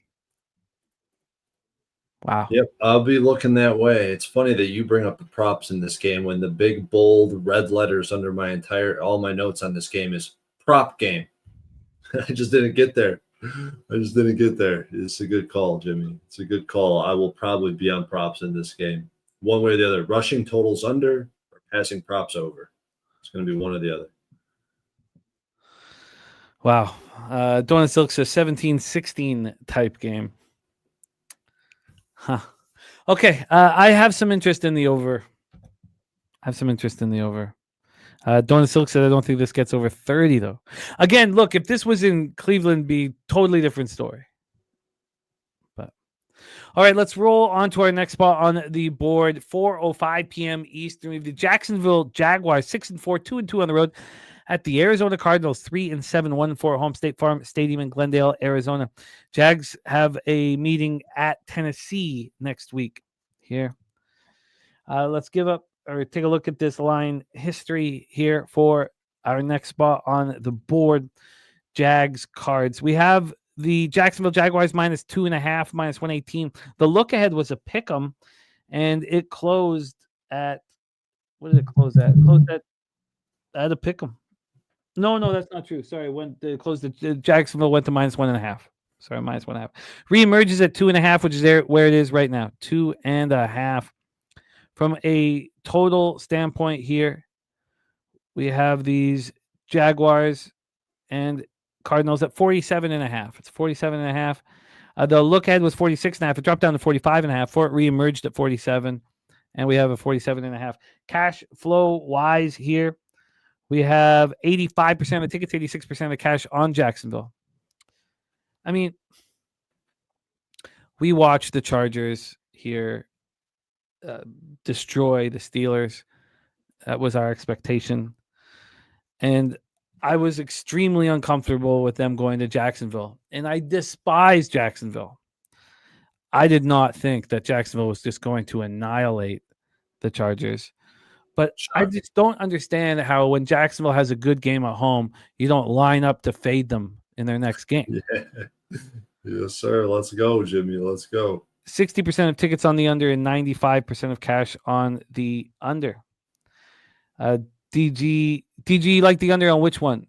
You let me know if you're still talking about the Browns game or if you've moved over to the Jags cards. Okay, so let's talk about the spot here. We have start with the Jaguars. Passing offense ranked 18th, rushing offense 14th, red zone offense 19th. They scored touchdown 50. So DG liking the under in this one. Red zone offense 19th, 56.8% of the time the Jags are scoring touchdowns. Their third down offense 23rd, converting 37.4% of the time. Pass defense here is ranked 14th. Rush defense ranked 15th. Their red zone defense is terrible, 27th. They allow touchdowns 64.5% of the time. Their third down defense is just as bad, 28th. They allow conversions 43.2% of the time. And we have the pass rush ranked 20th. Our bets 27 says, why don't you bet alternate spread on big underdogs? I don't. I'm curious as to which direction you're leaning to. Are you looking to try to get plus money, or do you want more points?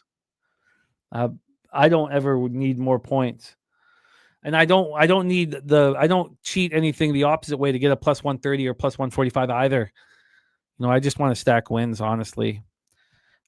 Personally, the Jaguars coming off a very impressive 35-6 victory at home over the Chargers. Noise canceled score was 32-8 Jags. They outgained the Chargers 345 to 135. It's again the team about to go on their bye.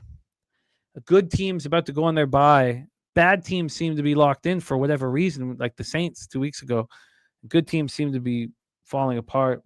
Yeah, no, I would never do that RB bets S27. I think the key is always going to be keeping your VIG down and keeping your average line down. If you don't trust a spot where you need extra points, I don't think it should be bet in the first place personally, but we can all have different routes to the bag. Trevor Lawrence was 14-22 for 153 yards, touchdown and pick. Jacoby Myers caught 5 for 64 and looked like a WR1. Jaguars dominated on the ground. They ran 47 times for 192 yards and 4 touchdowns. But the Chargers were missing Poona Ford, man. They went 5 of 6 in the red zone, didn't punt the ball all game. The defense was dominant.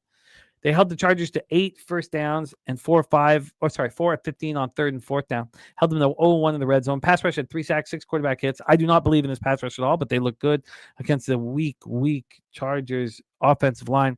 Quarterback Greg Newsom hurt his ankle.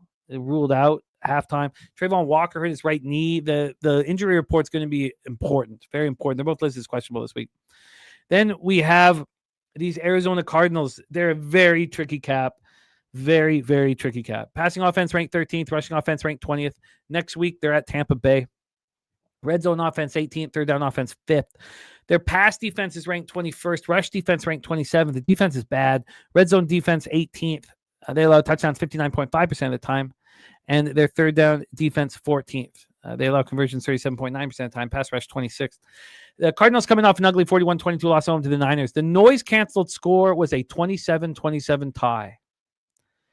And I'm even surprised by the tie because they outgained the Niners 488 to 281.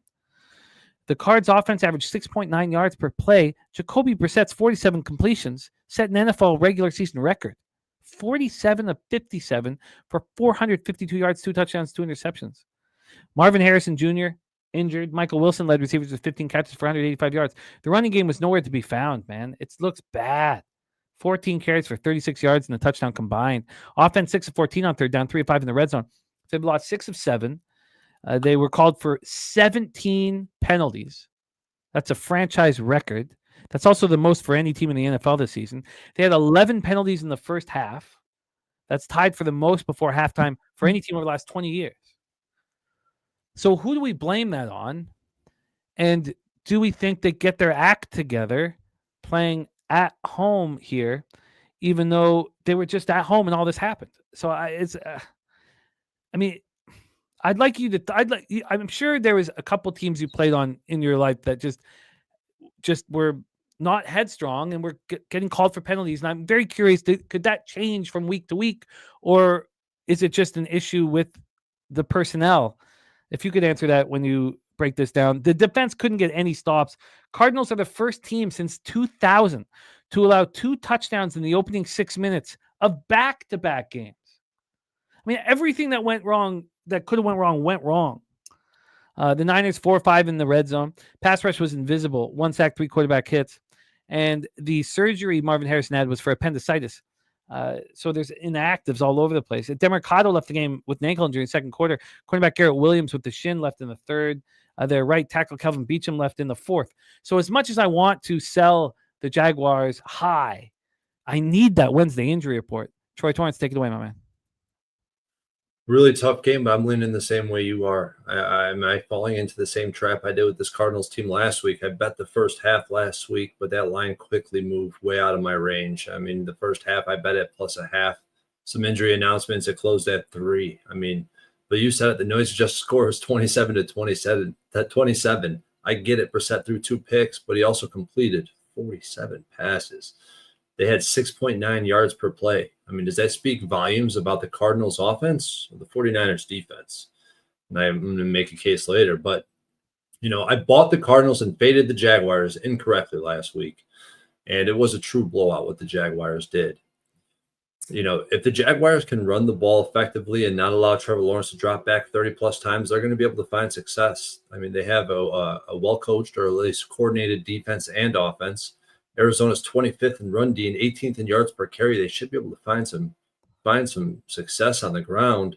And I would be careful, Jimmy. We talked about the run category on PFF. You've alluded to it, but I've never really trusted that specific stat because I looked into it more today because we talked about the Chargers, and I think that's a grade of the running backs' personal grades, because you see Omari and Hampton and Najee Harris, they're both over 80 PFF grades, and the run blocking unit for the Chargers is 32nd. So the best running back grades with the worst run blocking grades. So I trust the run block category a little bit more in the the Jaguars have had success. They have a successful rushing attack. I mean, both these teams honestly are 2 of the toughest handicapped teams for me personally. The Jags allow Davis Mills and a bottom 5 offense to drop 36 points, and they hold the Herbert and the Chargers at 6. But one thing remains consistent: Trevor Lawrence's ass. And I've talked about his advanced metrics. I could lay it all out for you again. I'm not going to sound like a broken record. If they could run the ball, they'll be okay. But if they force Trevor Lawrence to drop back and throw it, they're not going to be okay. And what about the Cardinals? They play the Colts and the Packers down to the wire, smack the Cowboys, then they get dubbed by the Seahawks and 49ers. Much better quarterback play and coaching from Arizona than we'll get on the other side. I don't know. It's a really tough spot. I want to fade the Jags off a 30-point win. I think it's a fraudulent football team, and I think the Cards, got blown out in back-to-back games versus divisional opponents. We're looking up a spread under 3. I think this line is strength in Arizona's favor. So I'm looking towards Arizona. I would like to bet Arizona, but Marvin Harrison, if anything, if we look at Bakhtari or any of the guys that have come back from the appendectomy surgery, nobody comes back in a week. No, he's not coming back. Not this week, no. But and then that means, so here's my problem is that, are we going to see this line trickle to 3? Because I'm not in the business of betting home dogs at +3. Yes, I do think that when the announcement is made that it will be a 3, that Harrison is out, but maybe not. Maybe it's already baked in. I would imagine it is. I thought Harrison would be out. I think he's out. I mean, you have to line up to fade the Jaguars after that game. You have to, I think, and I want to. Digging, though, and this is a problem, says Cardinals outgained opponents 6 of the last 7 games. They only won 1 of them.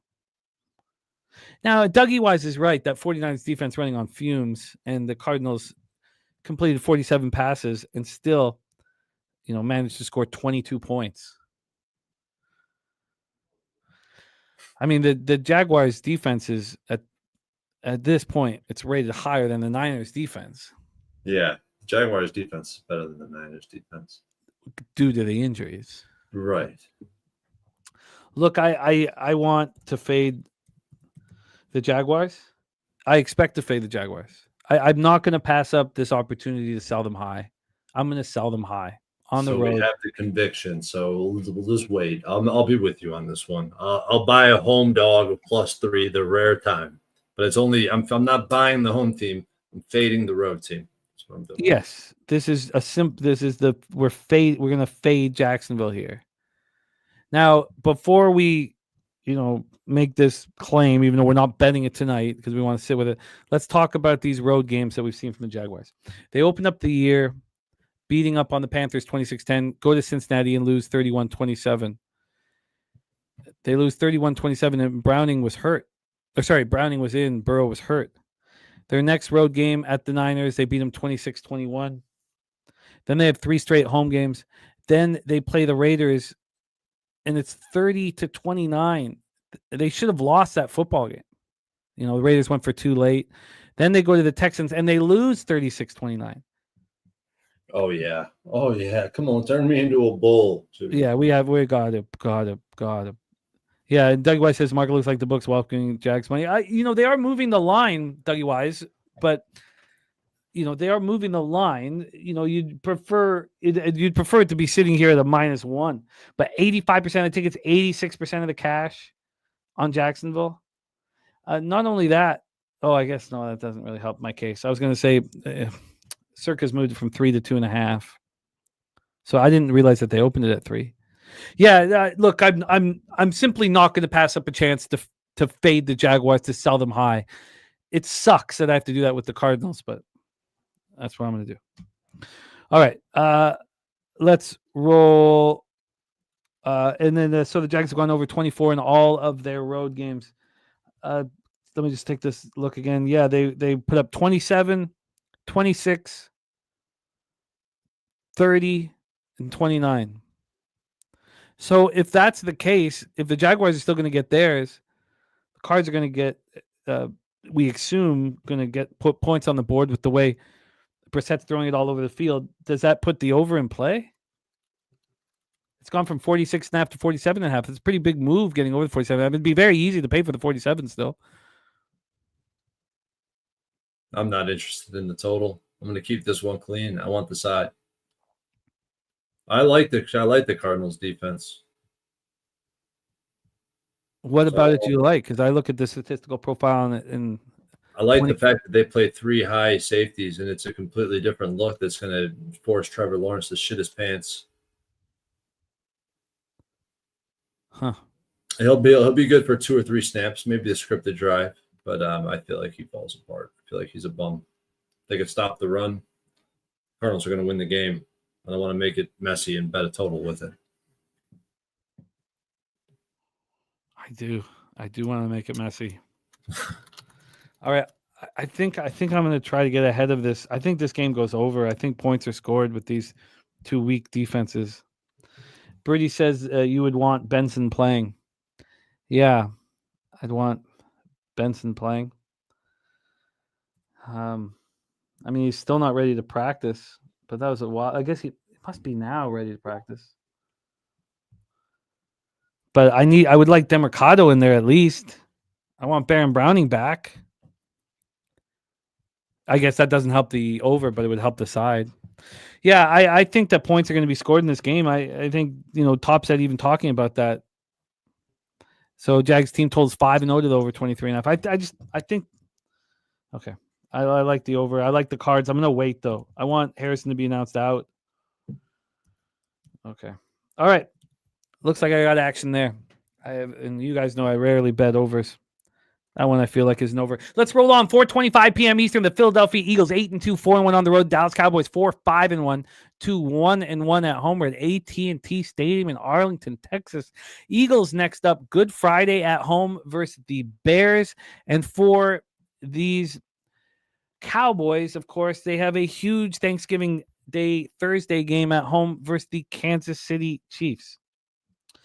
So let's set this one up here. Eagles, Cowboys. Let's get into the line history here for this one. We have a total of 47.5. The look ahead was 50. Then it moves to 51. And it reemerged at 51.5. We heard people talking about on our live stream last night that they were going to be hammering the under. Certainly, it looks like a lot of people have been doing it. You could have bet this yesterday morning at 10:48 at 50.5. During this morning, it moved to 49.5, and then at 11, it moved to 47.5. So the focus clearly is on the Eagles, not on, and I guess the Cowboys improved defense because we did see a glimpse of that, even if we don't trust the Raiders' offense. We have Philadelphia -3.5 or -3. The look ahead was 4, and then it opened up on Sunday night at 4.5. Everybody got a glimpse of what the Cowboys are doing, and this has moved to 3. The 3.5 for the Cowboys is -124. And then when we get to the cash flow for Eagles, Cowboys. We have 72% of the tickets on Dallas, 77% of cash. It's a little much. It certainly feels like that's a little much. 78% of the tickets and 90% of cash on the under. I mean, people are very excited about this Dallas Cowboys team, and Quinn Williams, Logan Wilson joining it. Everybody here on the under. Rants on the full game under. Harold Williams already moved on Eagles -3. Vincent Hawkins on Cowboys team total under in the first half. Says Eagles roll. Dougie Wise on the Cowboys +3.5 -115. So let's roll. AT&T Stadium, Arlington, Texas. The Philadelphia Eagles have the 6th ranked passing offense, 21st ranked rushing offense, and the number 1 red zone offense in the NFL. They don't get there a lot, but they're 75% when they do. Their third down offense struggles, though, 33.9%. Their pass defense ranked 17th. Their rush defense 3rd in the NFL. Red zone defense 3rd in the NFL. They only allow touchdowns 46.4% of the time. Third down defense 20th. They allow conversions 40.5% of the time, and the pass rush 8th. Eagles coming off a tough victory at home over these Detroit Lions. 16, not these, but the Detroit Lions 16-9. Noise canceled score, surprisingly, was 19-16 Lions. The Eagles were outgained 317-272. Jalen Hurts went 14-28 for 135 yards, no touchdowns, no picks. He also ran 10 times for 31 yards and a touchdown. A.J. Brown led receivers with 7 catches for 49 yards. He was targeted 11 times. So the squeaky wheel did get the ball thrown to him. Saquon went 26 carries for 83 yards. Eagles were just 4-16 on 3rd down and 4th down, and 1-3 in the red zone. Eagles defense got the stops when it mattered most. Jalen Carter and Jordan Davis were excellent. They combined to knock down 5 passes. Jalen Phillips has looked excellent. That guy's pumped up to be away from Miami and in Philly. 5 tackles, a sack, 4 quarterback pressures. Eagles held the Lions at 3-13 on 3rd down and 0-5 on 4th down. And obviously that changed the game. Pass rush had 2 sacks, 7 quarterback hits. Cooper DeJean had his first regular season touchdown. And Lane Johnson was ruled out at halftime with a foot injury. It turns out that it's a Liefranc sprain, and he's going to be out 4 to 6 weeks. So that's a big loss. A big loss. Not going to have Lane Johnson in the lineup. Let's talk about the Cowboys. Have the Chiefs at home on deck. Passing offense ranked 3rd. Rushing offense 19th. Red zone offense 13th. Third down offense 7th. Their defense is better than this statistical profile. I like their defense a lot, and it's the first time I've ever thought Jerry Jones made the right decision, because obviously Dak and CeeDee Lamb took him to the bank, took him to the cleaners, out-negotiated him, and he wasn't going to let it happen a third time.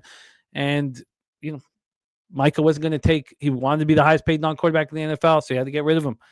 The idea that they get Quinn Williams halfway through the year and Kenny Clark, we saw their rush defense step up in an enormous way. Now, the offensive line for the Raiders is trash. So that, Genty gets hit, immediately. He gets his average point of contact, before the line of scrimmage. So I'm not sure how much to put into it. I think we can start moving past the Marshawn Nealon death, but it's a tough one to get past, and it's a sad one. It's a very, very sad one. 24 years old, and they had the bye, so they had 11 days dealing with it. They played inspired football.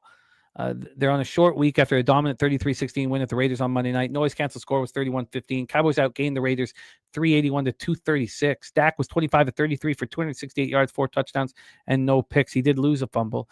Pickens caught 9 for 144 and a touchdown. Javonte Williams ran 22 times for 93 yards. Offense went 3 of 5 in the red zone. The Cowboys defense looked strong, man. Logan Wilson looked like a new man. Quinn Williams got that sack, looked like a beast. DeMar Varian, Overshown, and Siobhan Revel Jr., they're going to get better as they go on. They need more snaps and time. Cowboys had 4 sacks, 11 quarterback hits, held the Raiders 3-12 on 3rd down, 1-3 in the red zone. Marquise Bell had a pick. Donovan Wilson returned after missing 2 previous games. It helped, man. Helped get another safety back there. Take it away, Troy, Torrance, Eagles, Cowboys. Yeah, I kind of immediately... it's pretty easy for me to look towards the Eagles in this spot. It's the same reason I look. You guys are saying Lane Johnson isn't out. I've got 4 to 6 weeks gone. No, he's out. He's out. I'm okay. out now. I know that he's got Liefranc sprain, 4 to 6 weeks. Sorry, keep going. Yeah. The same reason I'm going to look towards the Eagles in this spot is the same reason I look towards the Cowboys against the Raiders. Is I do not want to bet home dogs that open and close between +3 and +3.5. And I think that's exactly what we're going to see. And especially when the line moved towards them, like I think we're going to see in this market, it's been historically terrible for the home dog.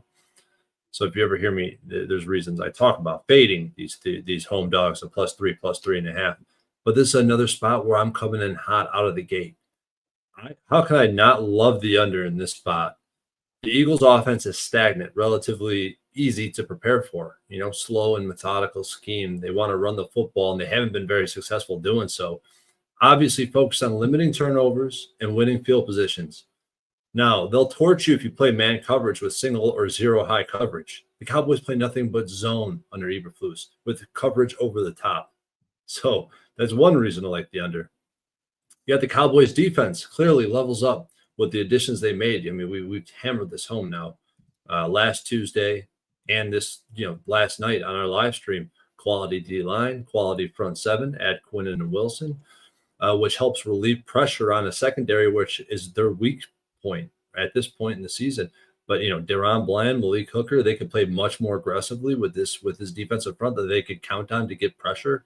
And I think they're going to put up resistance against Philly. The Cowboys offense, which clearly is tier one offense in the league right now, with Dak Prescott, the two receivers that are elite, and an offensive line that I think is underrated. But Dak struggles with two high safety looks. Look at his numbers historically. Look at EPA, yards per attempt, go down the line. Fangio is the pioneer of the new age of defense. I already touched on that. He's going to play cover 4 base, 2 elite cornerbacks in the front 4 that could apply pressure without blitzing. It sounds like a Cowboys offense's worst nightmare, to be honest. And I just think it's another game where the market history is overwhelmingly in favor of the under. We know the Eagles want to drag teams down into the mud and turn it into a dogfight. The Cowboys facing the contrast effect from a bottom 5 defense to a top 5 defense. The bookies showing massive concern for the under, moving at 2.5 points. If primetime games are going to go under, I'm not going to try to catch the falling knife. I touched on this in the first primetime game where I'm betting the under. I'm betting the under in this spot with much more conviction on the matchup than I am on the Thursday nighter. I doubled up on this total under 48.5 minus 112. That's still available at DK, and first half under 24.5 minus 120. That makes perfect sense. Under 24.5 minus 120. Yes, sir. Yeah, I mean, it makes perfect sense. I mean, the line's just moving so quickly. I feel a little guilty because we talked about it on Sunday too on the live stream, and the 49.5. When did you bet this? This morning. Yeah. It's still, there's still 48.5. So only one left, actually. One left. Don't get it. Minus 115. It's pretty much where I got it, minus 112. Yeah. Interesting. Doug Wise says he sees Dallas offense succeeding in this game. I mean, what is that? What is that? 23 points? This is the max they can get. I mean, I don't see how they can get more than 23. And the Eagles 24 at 24, and that'd be a winning effort, in my opinion. Oh yeah. The Eagles just ball control. I mean, this is going to be there was a lot of wind. There was tough conditions in that Eagles Detroit game. Yeah, no, I mean, it's clear that the under is very, very appealing here. I also want to move. Oh yeah, if they score 24, they're in this for sure, Dougie Wise. And it's key. It's key that I think this game is going to be closely contested. This is one of those games where I'm not betting a side. I really wanted to bet the Cowboys in this. I do think the Cowboys are the right team, the right side to be on. But historically speaking, this market is terrible for them. I mean, it just makes me want the under so much more, which is a huge sample that says these games go under. I will not buy the Cowboys high after beating the Raiders. I mean, everybody's going to be so excited about what they've seen. It doesn't, it's just that, there's a 0% chance I'm on the Cowboys. There's no chance. Watching them play spectacular against the Raiders with their new players and then also having the Chiefs on deck on Thursday with all eyes on that game. Birdie talking about, what do the Eagles do indoors? We haven't seen much. We've only seen them once. We saw them at Minnesota on the October 19th. That's the only time we've seen them indoors. They put up 28 points. Against Flores, who played cover zero way too frequently and got torched. You won't see any cover zero. And Hurts threw for 326 yards indoors.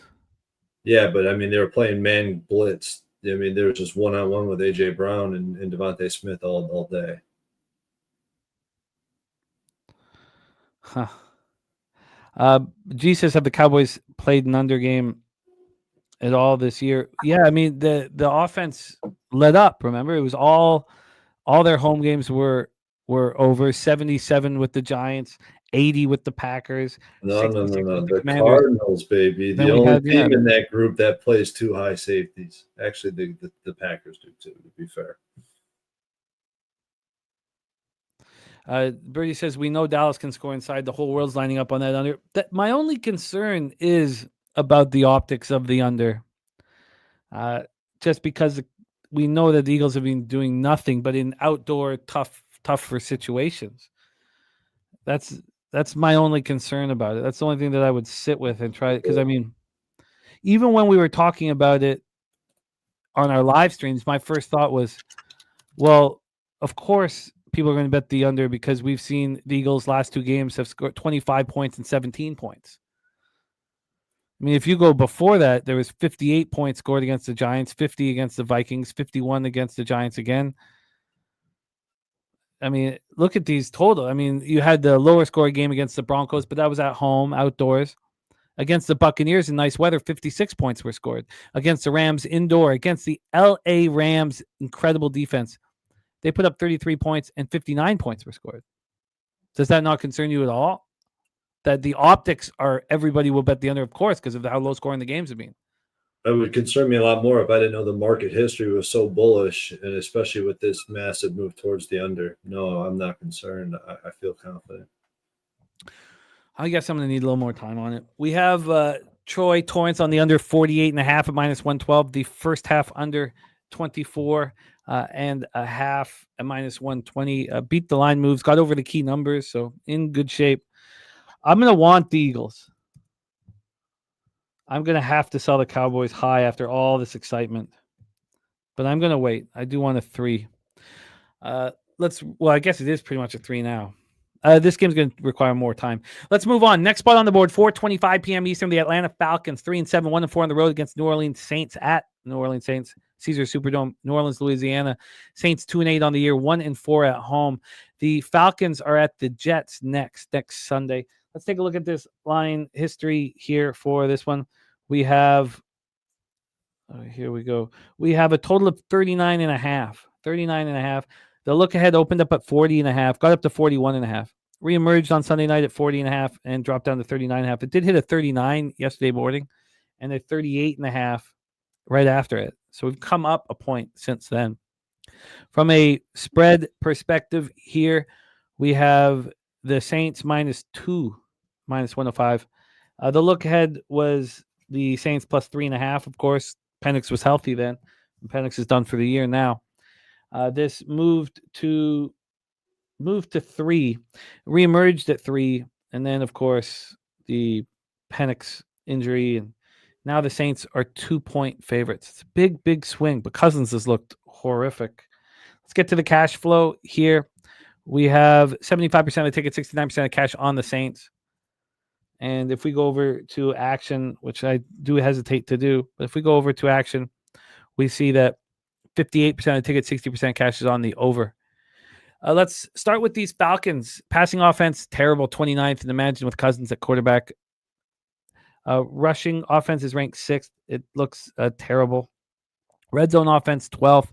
And third down offense is 28th here. Their passing defense is ranked 18th. Rush defense, 25th. Red zone defense ranked 20th. Third down defense ranked 16th. And the pass rush is not looking as strong lately either. Now 13th here. So Penix is going to miss the entire rest of the season, which is a massive blow to the Falcons. And basically it's all, predicated on how bad Cousins has looked. And now you have Drake London with the sprained PCL. So he is expected. He's doubtful. He's not going to be in the lineup. So this is as difficult as possible. And there's more injuries. I mean, Leonard Floyd out on the defensive line with Zach Harrison. We also have the off Matthew Bergeron, the guard, is out. And now Tyrone Wheatley Jr. They're both inactive. So this injury report that comes out tomorrow is crucially important. Falcons coming off a tough 30-27 overtime loss at home to the Panthers. 5th straight loss and 2nd straight overtime loss. Noise canceled score was 33-27 Panthers. Panthers outgained the Falcons 486-348. Penix 13-16 for 175 yards. No touchdowns, no picks before suffering a knee injury. Cousins came in and looked terrible again. 6-14 for 48 yards. Drake London, it sucks that he got hurt. 7 catches for 119 yards. Bijan Robinson ran 23 times for 104 yards, 2 touchdowns, and he caught 4 for 39. But the defense had real trouble getting the Panthers off the field. They allowed the Panthers to put up 6.5 yards per play.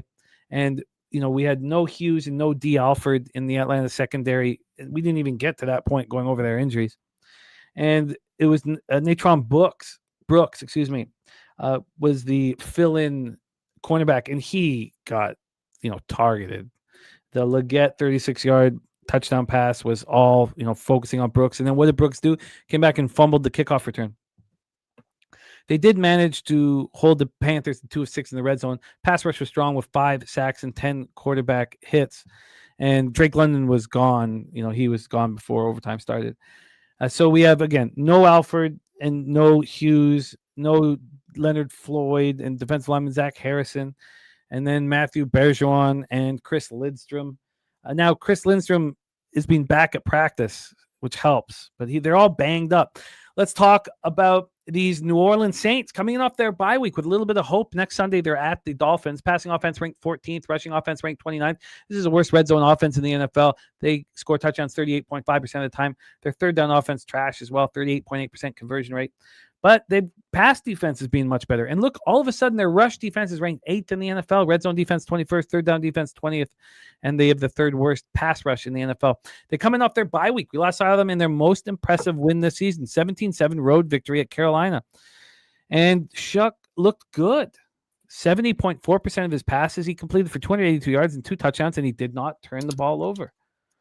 I mean, it was tough. He had to start his career against the Rams, of course. That's a very difficult spot. He became the first Saints rookie quarterback to win a game he started since Dave Wilson in 1981. Also, the first time in Saints team history that a rookie quarterback and a rookie head coach have delivered a victory. But they're not scoring. They haven't scored 20 in any of their last 5 games. They haven't scored 30 all season long. The most points they've scored all year is 26 in a Week 5 win. But Shuck has Kamara, Olave, Johnson, and hope. Falcons give up 138.5 rushing yards per game, 27th in the league. Can the Saints take advantage of that? And, the vets have been keeping Pete Werner. I mean, how do you not love Pete Werner? DeMario Davis has been playing very well. Davis, 91 tackles this year. Kool-Aid McKinstry has been playing well, 2 interceptions, 36 solo tackles. They're excited to get back to the facility, and it feels like the Falcons have given up, and I can go to the window and cash my under win total on the Falcons. Take it away for us here, Troy. Falcons Saints. Oh, I see this line flip in division, and it makes it a one-way ordeal for me. I'm looking towards the Saints. However, I have not moved on it yet because I've noticed that these low totals, the market's kind of not as clear. Like, really, it's the high totals where the home dogs, we've seen a flippening where they really excel. What's there to be said about this Falcons team? I mean, I was very confident in my Falcons action. Penix goes down, and simultaneously the secondary went to complete shit.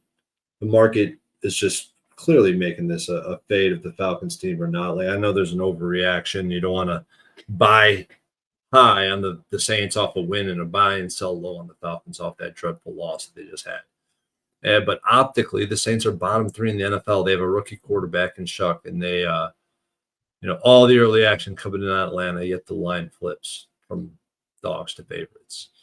What element of this matchup does make sense to back the Saints? It's Kirk Cousins has proven to be inept. He's uncomfortable. He's unconfident. He's slow to make throws and reads. He has no anticipation. The Falcons will be heavily reliant on a rushing attack, and the Saints defense is 7th, in the run D category. If there's anything the Saints defense that we can rely on them to do is to stop the run. and this will be a good rushing attack, though. So, Shuck is looking better with each snap he takes. He had 129 passer rating against Carolina. The Saints' run D versus the rushing attack, Raheem Morris, who's probably, getting shit canned regardless of this, what happens in this game. Saints off a bye week, public aping in, the flippening, this has got to be a Saints or pass spot, in my opinion. I just have not moved on it yet because I know recency bias is a bitch. Atlanta just kicked my ass, and now I want to kick their ass, and I'm just not ready to hop in bed yet. And odds logic, of course, telling a much different story with the cash. It's all 75% on the Saints. So I would consider to be the sharper action coming in. Yeah, I think the Saints are optically. You have one team that can't wait to get to the facility, and another team that wants to go to Cancun. And I think that Birdie is right, that you have a first-year head coach off a bye week who finally has time to make changes. These teams are visually heading in different directions. He likes the Saints and the over. Yeah, I don't see how we don't just move on the Saints here. I mean, this line has moved drastically. Is there any possibility that Cousins looks better? Yeah, I'd say there's a possibility he looks better, but I feel like he would have looked better in this past matchup against the Panthers, and they didn't really account, try to get him to do anything that would allow us to see what would really happen if they opened him up. But yeah, there's a chance, of course. So, I mean, I still feel like, yes, we are selling the Falcons low, and we're buying the Saints high. Is that enough to keep you from betting this football game? Yes, it is. Would you be concerned that you're leaving money on the table when there's a football team that we're supposed to put our foot on their throat? Yes, I would. I am concerned, and that's why I'm waffling.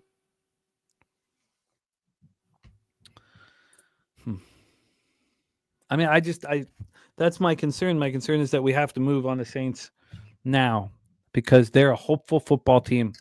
And Shuck showed that why he was a second-round pick when we all questioned it. And Dougie White saying the Falcons might have quit. I think that this isn't just the Saints -2. It's probably Saints double result.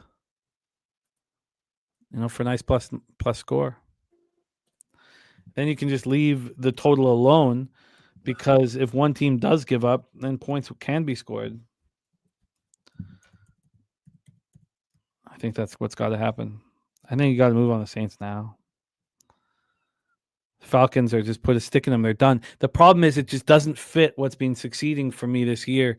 And that's, of course, like fading the Jaguars, right? You fade the team when they look great. You don't back the Saints after their best game of the season and fade the Falcons when Cousins here, but it just makes sense to me. All right. I need to make sure that I'm not just, believing what I'm seeing. So, but I do think that the Saints must be the bet. Topset says first half Falcons will have a plan. Don't go double result. See, Topset, I think that we got to give Kellen Moore a chance off the bye as a head coach. I think he's the one that's exciting. Shuck is excited. They're excited. Off of a bye, but I hear what you're saying, but I don't believe that Raheem will have anything planned and set up that can concern me. All right, let's roll on here. Next up is our Sunday Nighter right here on Pub Sports Radio. 8:20 p.m. Eastern, Tampa Bay Buccaneers, 6-4, 4-2 on the road to the LA Rams, 8-2, 4-1 at home, SoFi Stadium in Inglewood, California. Man, I'm pumped up with my Rams futures. It's easy to be pumped up about them. SoFi Stadium in Inglewood, California. The Buccaneers are at home next Sunday versus the Cardinals. The Rams are at the Panthers next Sunday. So no look ahead or concerns for either football team. Let's take a look at this line history. We have a total of 49.5. The look ahead was 49.5. It actually got bet down to 48.5. Reemerged Sunday night at 49.5. Dropped to 49. Back to 49.5. Really no movement. Let's get to the point spread here for this one. We have the Rams -6.5, -115. It's an uncomfortable number against Baker Mayfield, but we just watched the Bills comfortably cover, but it took a while. 9 lead changes.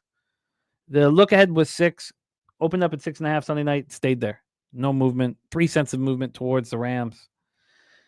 From a cash flow perspective for our Sunday nighter, we have 55% of the tickets and 91% of the cash on the Rams. It's moved 10 cents towards the Rams at that 6.5 number. It seems a little much to me. That was a very, very, very tough football game they're coming off of. But you could say something similar about the Bucs. I don't think it's as tough going up against the line of scrimmage is not as dangerous against the Bills than it is against the Rams. Over at Action, they have 62% of tickets, 59% cash on the Buccaneers. They have 70% of tickets, 73% cash on the under. Dougie Wise says Bucky might be back. Yeah. At this point, there was a chance Bucky would be back last week. The only reason why I think that Bucky will be back is because Sean Tucker looked spectacular and wants to take his job. Let's talk about the Buccaneers. Passing offense ranked 17th, rushing offense ranked 9th. I could not believe how good Tucker looked. Red zone offense 25th, third down offense 15th. Their defense, passing defense ranked 12th, and rush defense ranked 14th. Red zone defense 26th, third down defense 17th. They allow conversions 39.8% time. Pass rush 11th. Their defense is so beat up and looks so much worse than that, in my opinion. But those are the stats. Coming off 44-32 loss at Buffalo.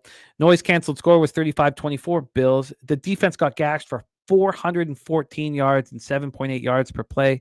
Bills went 6 of 11 on third down, 3 of 4 in the red zone.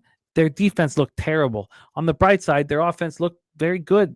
Baker Mayfield, 16 of 28 for 173 yards, touchdown and a pick. He also ran 5 times for 39 yards and a touchdown, lost a fumble.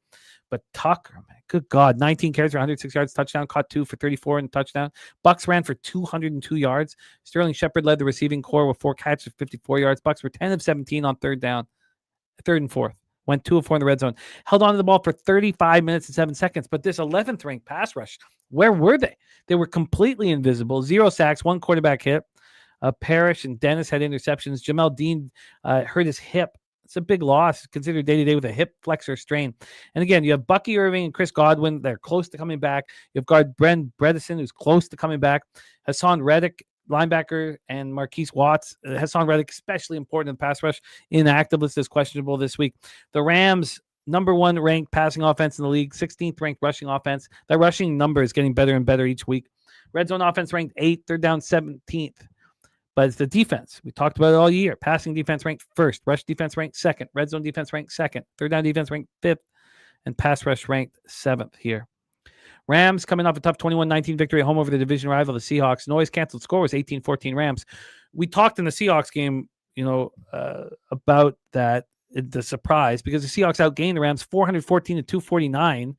Seahawks had 14 more first downs. Just they had, Darnold threw 4 interceptions. Stafford was 15-28 for a season low 130 yards, 2 touchdowns, no picks. Nakua led receivers with 7 catches for 75 yards, lost a fumble. Kyron Williams ran 12 times for 91 yards and a touchdown. Offense was 2 for 11 on third down, but 3 of 4 in the red zone. The defense held the Seahawks to 1 of 4 in the red zone. The very dangerous pass rush was stymied. 0 sacks, 3 quarterback hits. We talked about the secondary. Cameron Kinchins had 2 interceptions. Darius Williams, Kobe Durant each had 1. Seahawks dominated time of possession. And safety Quentin Lake was ruled out after halftime with an elbow injury. We're going to get the main update tomorrow on whether he can play. Tyler Higbee hurt his ankle as well. They're both listed as questionable. Troy Torrence, take it away. Buccaneers, Rams. This is a monstrous number, in my opinion. I think the 6.5 appears like the bookies are opening their arms to Bucks action. Looking at the history of this market, I would not want the Bucks at the current price. I would want to see this line start ticking back towards 6. Even eclipsing the 6 would be beautiful to be a Bucks backer. I want to be on the Bucks in this game because I don't want to buy the Rams high off that win. They forced 4 turnovers, only won by 2 points. We talked about that.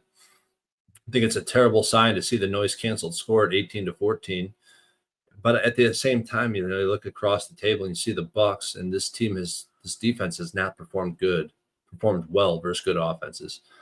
The public still wants to back Baker Mayfield, especially at the current price. And unlike Mahomes versus Anarumo, Stafford has performed better than his career average versus Todd Bowles in this defense. Another game where we have defensive contrast, the Bucs going from the Bills run D, which is 30th, to the Rams run D, which is second. They also won't be able to drop back and pass it more effectively, right? The Rams are better in both pass rush and coverage categories. And then you got Stafford, who I believe is going to be able to produce points against the Bucs. Already established offensive metrics above career average against Bulls. You got McVay calling plays, who's the best sequencer in all of football, and the Bucs defense, which has proven to be vulnerable against quality quarterbacks. Yeah, we knew this Bucs team was going to regress after the season, how they started the season with all the fraudulent wins. I'm kind of surprised to see the line. The market history favors the home team. I see a bunch of matchup advantages for the Rams. My issue is Baker Mayfield in that back door. It's a pass for now. This is how I kind of see it. If the number stays between 6 and 7, it's the Rams cover and the over. If it exceeds 7, I would start to look towards the Bucs. If it drops below 6, I would start to look towards the Bucs. In any case, the over profile is pretty damn well in this spot. So I don't know if it's Rams and teasers or Rams double result, but I think that this might be one of those prime times that everyone's been waiting for, where we see fireworks and a ton of points being scored. And you also see a lot of bets and cash on the under, and the bookie showing no concern for that cash. So I'm looking towards the over, and I'm looking towards the Rams. I think that's where I'm going to end up in this game. Yeah, I think the over is more appealing. I don't know if the Buccaneers, the way they're set now, would that change if Hassan Reddick came back? I don't think it would. I don't think that's enough to change it. I also think if Hassan Reddick came back, that what would we get? 80% of the snaps or 75% of the snaps? I know that he's a huge missing piece for this squad, but the Buccaneers are simply unable at this point to play strong defense. And I mean, the Patriots, I don't think the Patriots are a high scoring group. They put up 28 in Tampa, and then Buffalo put up 44 at home. Why wouldn't the Rams break out here? Yeah, I see no reason why. I still would be concerned of Baker covering late. Right. I certainly think this number that's a great thing for the over, to think about that back door being open and Baker with the ball down 2 scores. It's a good feeling. We had these two real low. This is the way I would explain it. Though the 24-9 loss at Detroit, the 23-3 win at New Orleans was before the bye week. They weren't. The Bucky Irving was gone, and their whole offense was just a problem. It feels like the bye week they figured it out. They got Tucker rolling. They've got weapons, whether it be Buka or Sterling Shepard, and who knows who comes back. But it just feels like a different offense. I mean, they've scored 55 points. They'd scored 32 in their previous 2 games. It goes back to that offense we saw earlier in the year when, even the first couple games without Bucky, they looked pretty good. They beat Seattle 38-35. That was a big surprise. Yeah, I think the over is in business. The only reason I remember now that I haven't moved on the over is because the last game in the sample was a primetime game with the Bucs on the road with the Lions, and it's a different spot, man. It's a different spot.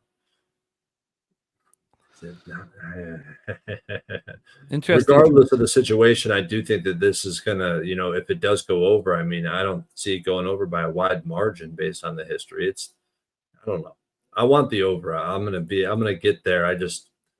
Is it necessary to move now that it's already at the 49? I don't know. You think that it's trending? Let's just see what last little moves are here quickly. So yeah, I'm going with you. It's not moving. Yeah, it's pretty much, it's not moving at all. Wow.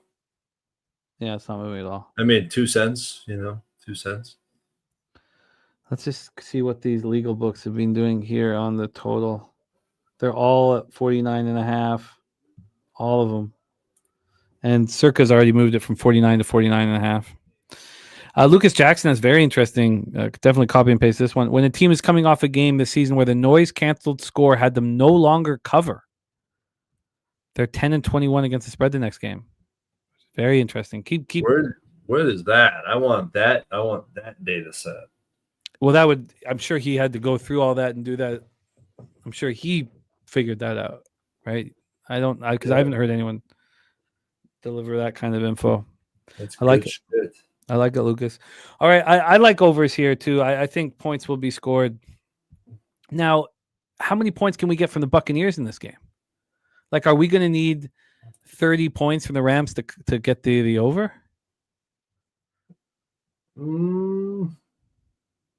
That's my concern. If the Rams top out at 27, we're probably not going to get to the over. I mean, I think we're going to get 24-ish points from the Bucs. Well, then we should get to the over. 27-24, 27-20. It's close. I do think it's going to be tightly clustered around the 49. So Topset says he's loving the Rams double result. That might be the way to bet it. yeah, it's true. Topset, I think you might have nailed it there. You'd have the double result and the overs. I think you nailed it there, Topset. I think the double result, this is the perfect spot for the double result. It's not like the Rams feel that good about themselves in that football game with the Seahawks. They got the job done, but there's a lot of work to be done. So I think you nailed it there, Topset. All right, let's roll into our final spot on the board, our Monday nighter. Monday, November 24th, 8:15 p.m. Eastern. The Carolina Panthers 6-5, 3-3 on the road. San Francisco 49ers 7-4, 2-2 at home at Levi Stadium. Santa Clara, California, 58 Fahrenheit, partly cloudy, 4-mile-per-hour winds. Next Sunday at home, the Panthers are hosting the LA Rams. And next Sunday, the 49ers head to Cleveland and face the Browns. So no real look ahead or dangerous spots for either of these teams. We have a total here at 48.5. The look ahead was 45.5. It reemerged at 46.5, and now we're up to 48.5. I guess it makes sense. You know, it's hard to fathom that this is what the 49ers are now, that their defense is so bad, but Purdy's so capable of putting up, a lot of points. And even if he's not there, I mean, we know he's going to be there, but Mac Jones as well. Niners 7-point favorites. I mean, it's a very strong position by the market. The look ahead was 6. It reemerged at 6.5. It moved to 7. The first time it moved to 7, it got right back 6.5. But now we're at a 7. It's slightly juiced towards the Panthers. When we get to the cash flow here for our Monday nighter, we have 60% of the tickets, 55% of the cash on the 49ers, 93% of tickets and 91% of cash on the over. I would say maybe this is a little much, but Circa's leading this party. They've gone from 48 to 49 and now to 49.5. This is with 85% of cash on the over, 85% of tickets and 80% cash on the over. So they certainly believe that this one's going to fly over. And then you go to action, they're telling you that 64% of the tickets, 69% cash on the under, but 59-62 on the 49ers. So let's start with these Carolina Panthers here. WY says Panthers only run. I mean, Bryce Young just broke the franchise record for passing yards last game. I know that that's what we've seen all year, but I mean, he just broke the franchise record with 448 passing yards. Yeah, we've seen the Falcons dedicated their entire defense to stop Rico Dowdle. I was on Dowdle's under. I was also on the Falcons because I didn't think he could do it. And he did it all right. I mean, the Penix injury did not help. Either the Drake London injury. I mean, you could have still got there. But let's talk about the Panthers. 25th ranked passing offense, climbed since last week. 11th ranked rushing offense, 20th ranked red zone offense, and 24th ranked third down offense. The passing defense ranked 19th, rush defense ranked 21st, red zone defense 9th, third down defense 4th worst in the league. They allow conversion 43.4% of the time, pass rush 3rd worst in the league. They come off an impressive 30-27 overtime win at the Falcons. Noise cancel score was 33-27 Panthers. They are now 1 half game out of first place. Hard to believe. Panthers outgained the Falcons 486 to 348. Bryce Young 31 of 45 for 448 yards, 3 touchdowns. Most passing yards in a game in Carolina Panthers history. Cam Newton held the record, 432 back in 2011. Tet went for 8 and 130 yards and 2 touchdowns. He's a beast. Rico ran 19 times for 45 yards, caught 5 passes for 55 yards. Falcons held the Panthers to 2 of 6 on third down. Held the defense held the Falcons to 4 of 11 on third down, but allowed them to go 3 of 3 in the red zone. The 30th ranked pass rush was quiet again. 0 sacks, 1 quarterback hit. Trevor Wallace was held out with a shoulder injury, and Charles moved up as the starter at linebacker. So then we talk about these 49ers. Passing offense ranked 10th, rushing offense ranked 25th. Red zone offense ranked 11th. This is the third best third down offense in the league, converting 45.7% of the time. It's too bad that they've got this laundry list of injuries to the most important players on the field. Bosa, Warner. Oh, those hurt. And then you lose Michael. And so your passing defense ranked 24th, rush defense ranked 26th. I know that Dougie Wise believes in the 49ers secondary, and I am a little surprised that they're ranked as bad as they are, and I think that's predicated on not getting a pass rush. This pass rush ranked 28th because Lenoir is, solid. But there's some issues here with the Niners that we're going to go over. Red zone defense ranked 16th. Third down defense ranked 22nd. 49ers coming off a comfortable 41-22 victory at Arizona. Noise canceled score, as we talked about in the Cardinals game, tied 27-27. They won easily despite being outgained 488 to 281 and allowing Jacoby Brissett to throw for an NFL regular season record 47 completions. Purdy returned from his turf toe injury, cost him 6 games. He looked great. 19 of 26, 200 yards, 3 touchdowns, no picks. George Kittle led receivers with 6 catches for 67 yards and 2 touchdowns. He's a gamer. McCaffrey extended his NFL record with his 17th career game with at least 1 rushing touchdown and 1 receiving touchdown. He ran 13 times for 81 yards, 2 touchdowns, caught 5 for 40 and 1 touchdown. Offense went 4 of 5 in the red zone. The defense bent but didn't break. Cards got 452 yards through the air with only 22 points. The decimated pass rush was quiet again. No sacks, 4 quarterback hits. Lenoir and Mustafa each had interceptions. But here's more injuries. Defensive end Robert Beal left with a concussion. He's in concussion protocol. Linebacker Tatum Bethune left in the second quarter. He suffered a high ankle sprain. He's not going to go this week.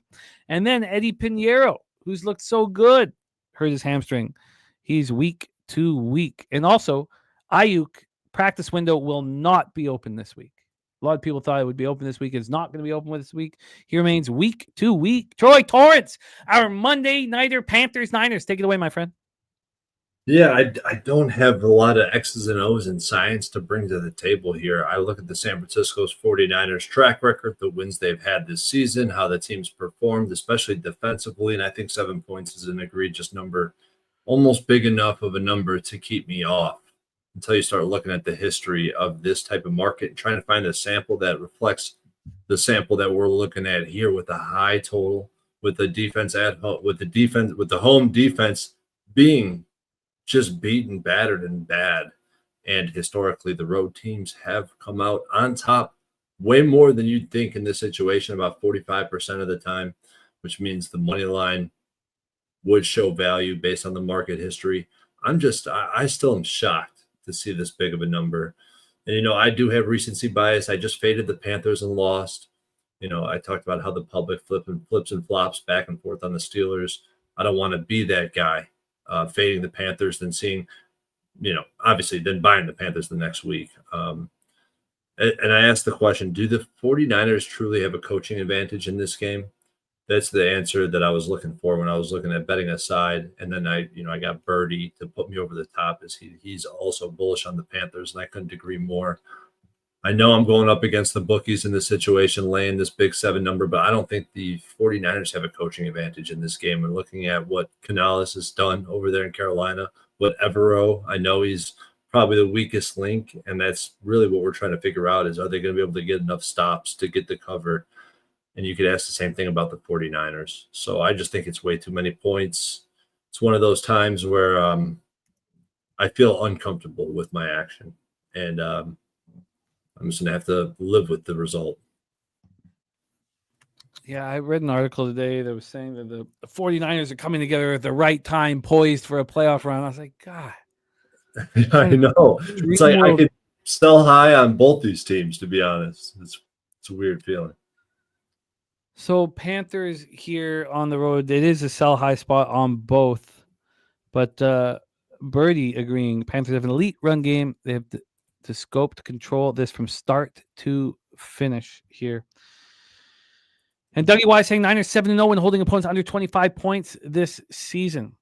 Digging says Niners are 0-8 against the spread after scoring 30 plus.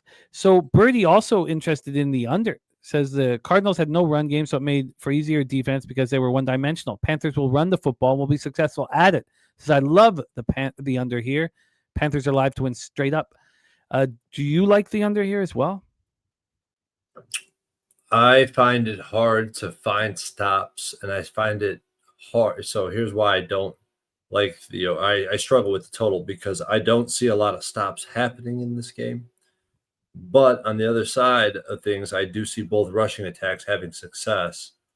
So that would lead me towards an under, whereas the first point I made would lead me to an over. So I just feel more comfortable with the side itself. I guess gun to my head, I'd bet the under because I'm an under backer. So have you bet the +7? I have bet the +7 at a -110. All right, we have Troy moving on. Sorry, there we go. On the Panthers +7 at -110. Well, that's very, very interesting. You and Birdie lockstep there. I need to sit with this for longer. I mean, obviously we would never get a total this high if the 49ers were healthy defensively. Wow. Digging says Niners 1-10 against the spread as a home favorite, first team off a win. Wow. That is 14 NFL games broken down for week 12. I would tell you how many winning weeks we've had in a row. But I know. I'm trying not to. I don't want to talk about it. So let's go over action here for week 12. Troy, Torrence, take it away. What you've moved on thus far. And you can add what you're leaning towards too, if you'd like. Yeah, I got the Texans Bills under 43.5 Thursday night. Bears, I added to my Bears position. I got the -3, -110. Luke Burrow said it in chat. He said, then now you get just an opportunity to add to that position at a better number. And that's exactly what I did. I'm fading the public on the Steelers. Bears -2.5 and -3. I got the 3-team teaser with the Lions, Packers, and Patriots 10-point teaser at -120. Look for anything -130 or better. It's a struggle to find good numbers on these teasers anymore. I doubled up on the Cowboys Eagles under first half under 24.5 and full game under 48.5. I doubled up on the Chiefs, and this makes me want to throw up on my keyboard right now. I got the Chiefs -3, -120. Chiefs double result +145. I added a bet with the Eagles because I'm just like you, Jimmy. You put me over the top. I want to back the Eagles. I know the new shiny toy with the Cowboys. I can't let my recency bias get in the way. I'm fading the home dog at +3, +3.5 in that case. Eagles Lions money line parlay -115. That's a good number. Most of the books are showing -120, -122, but there's a few offshore, so you get a better number on. And then the Panthers +7 to finish off my action. I will probably have more props bet this week than I've had all season. I would say between 5 and 8 props I'll probably have. And I'm also looking towards a few overs, like we talked about, the Bucks Rams being one of them. We may be going heads up in the Bills Texans game on the total. It cost me $600, but I believe that it was all predicated on the Titans just offense being absolute trash, not being wrong about what the Texans defense is without Petrie out there. In saying that, I'm certainly not going to bet it tonight, and I want to sit with it for longer. And I certainly respect everything that you're touching, and it doesn't probably make sense to go up against it. So you're on the under 43.5 here. I've got the over with question marks and asterisks. So we'll see how that bangs out. I've yet to make a bet this week on the NFL card. Crazy coming off the 26th, but I'm going to be with you on the Bears, and I'm going to be on unders in Pittsburgh, Chicago. I do hope that wind kicks up. It has moved 7 miles per hour stronger just today, and these things change. Look, I have a feeling that what we saw in that Cincinnati-Pittsburgh game is ridiculous. That Cincinnati can come back home and that everyone's going to be talking about how bad they looked and no Jamar Chase. So I'm gonna wait, but I'm really interested in the Bengals, whether that be just a team total over. I'm not entirely sure at this point. The overs in New York, Detroit, I'm going to move on tonight.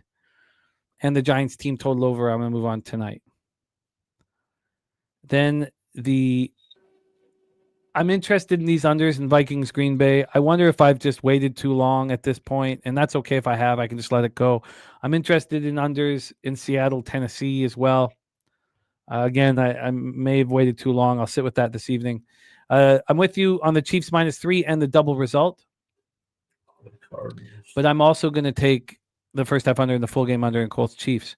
I know that they're coming off a bye, but I think and I know that the Chiefs also have a different statistical profile than the Steelers, and the Steelers were able to use that pass rush, to create turnovers, whether it be strip sacks or tips at the line of scrimmage. But I think this is too high of a total, and I will be try to get under it. First half under, full game under in Colts Chiefs. Then the Ravens Jets, I want to sit with this total for a little bit longer. I want the over in Browns Raiders. I think 36 is too low. I mean, I think that Shedeur has a chance here to look okay. It's a much, much easier situation to be indoors against the Raiders defense than it was to be, outdoors against the Ravens, who just wanted to eat them up alive. Then the Cardinals interest me very much. Cardinals, Jaguars over first half and full game. I'll be sitting with that this evening. Then we have this Eagles Cowboys spot. I need to sit with it for longer as well. I'm very interested in the Eagles, but I want the Cowboys hype train to step up. I'm going to move on the Saints -2 in the double result tonight. That's going to be a move I move on right away. The Buccaneers Rams overs and the Rams double result I find extremely appealing as well. I plan to move on those, but I am concerned because look what that Rams defense did to the Seahawks offense. What would they do to the Buccaneers here? So I want to make sure that I have the conviction to move on those. And then I've yet to move on the Monday Nighter. That is our show for week 12. Thank you guys so much for rocking with us. Dougie Wise, Fireside, Top Set, Harold Williams, Birdie, Rick T, Luke Burrow, 3 perfect weeks currently ahead for our $1,000 bonus from Harbor Acres Cottages bonus in our Cappers contest. Jared TG digging. Don't forget what's around the corner, our confidence pool, our NFL playoff confidence pool. We'll be starting our promo for that in the next couple weeks as well. Mark Stasowski, thank you. Vincent Hawkins, all you guys that put so much energy into this show. It's so important because the amount of time to have the proper preparation is enormous, and the stress of the action and all that stuff. And you guys really do inspire us. Lucas Jackson, Dizzy Rothstein, all of you guys, truly thank you. Top Set, all of you guys, Slatsy, Nut Flush Allen, Alec Dirks, Man Bear Pig, thank you guys. To our producer, Jose Bouquet, thank you so much for all that you do behind the scenes, the late nights that you're forced to put up with because of how deep we go into here. Nini 360 says, did you guys offer your final pick somewhere? I mean, I put all my action out on X. Troy puts all his action out in our Discord, and he puts a lot out on X too. But he, all the confirmed actions in our Discord. To be in our Discord, you need to be a silver or gold member of Pup Sports Radio. I put all my action in the Discord as well, but also on X. So that's where you can find it. Thank you guys for your support. Troy Torrance, it's crazy what's happened where you go 15-11, I go 14-11. It feels like we're coming in off a losing week. But that's the bar that you have set. And it's exciting to watch you cook and to be a part of it in whatever way I can. So I'm excited. I'm pumped up. We are trying to get to 100 units. And right now, I think we're at 79. 79.91. We're plus 79.91 units combined right now. Troy Torrance, my man, thank you for all that you do for us, for our group, for our community, and for the show. My friend, let's keep keeping on, man. Any last words for the Capper supporting the show, my friend?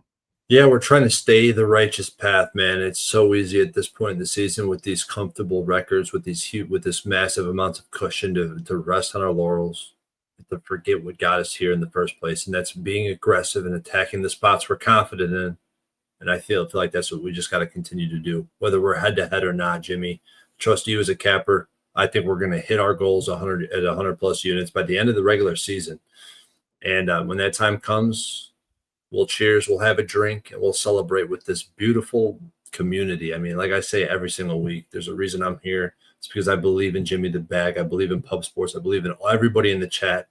Right now, I'm grinding on barely any sleep, barely any eat, and I'm hungry. I'm hungry for these wins. There's only one thing to do at this point in time in Week 12 of the NFL season, and it's to go out there and leche those bookmakers.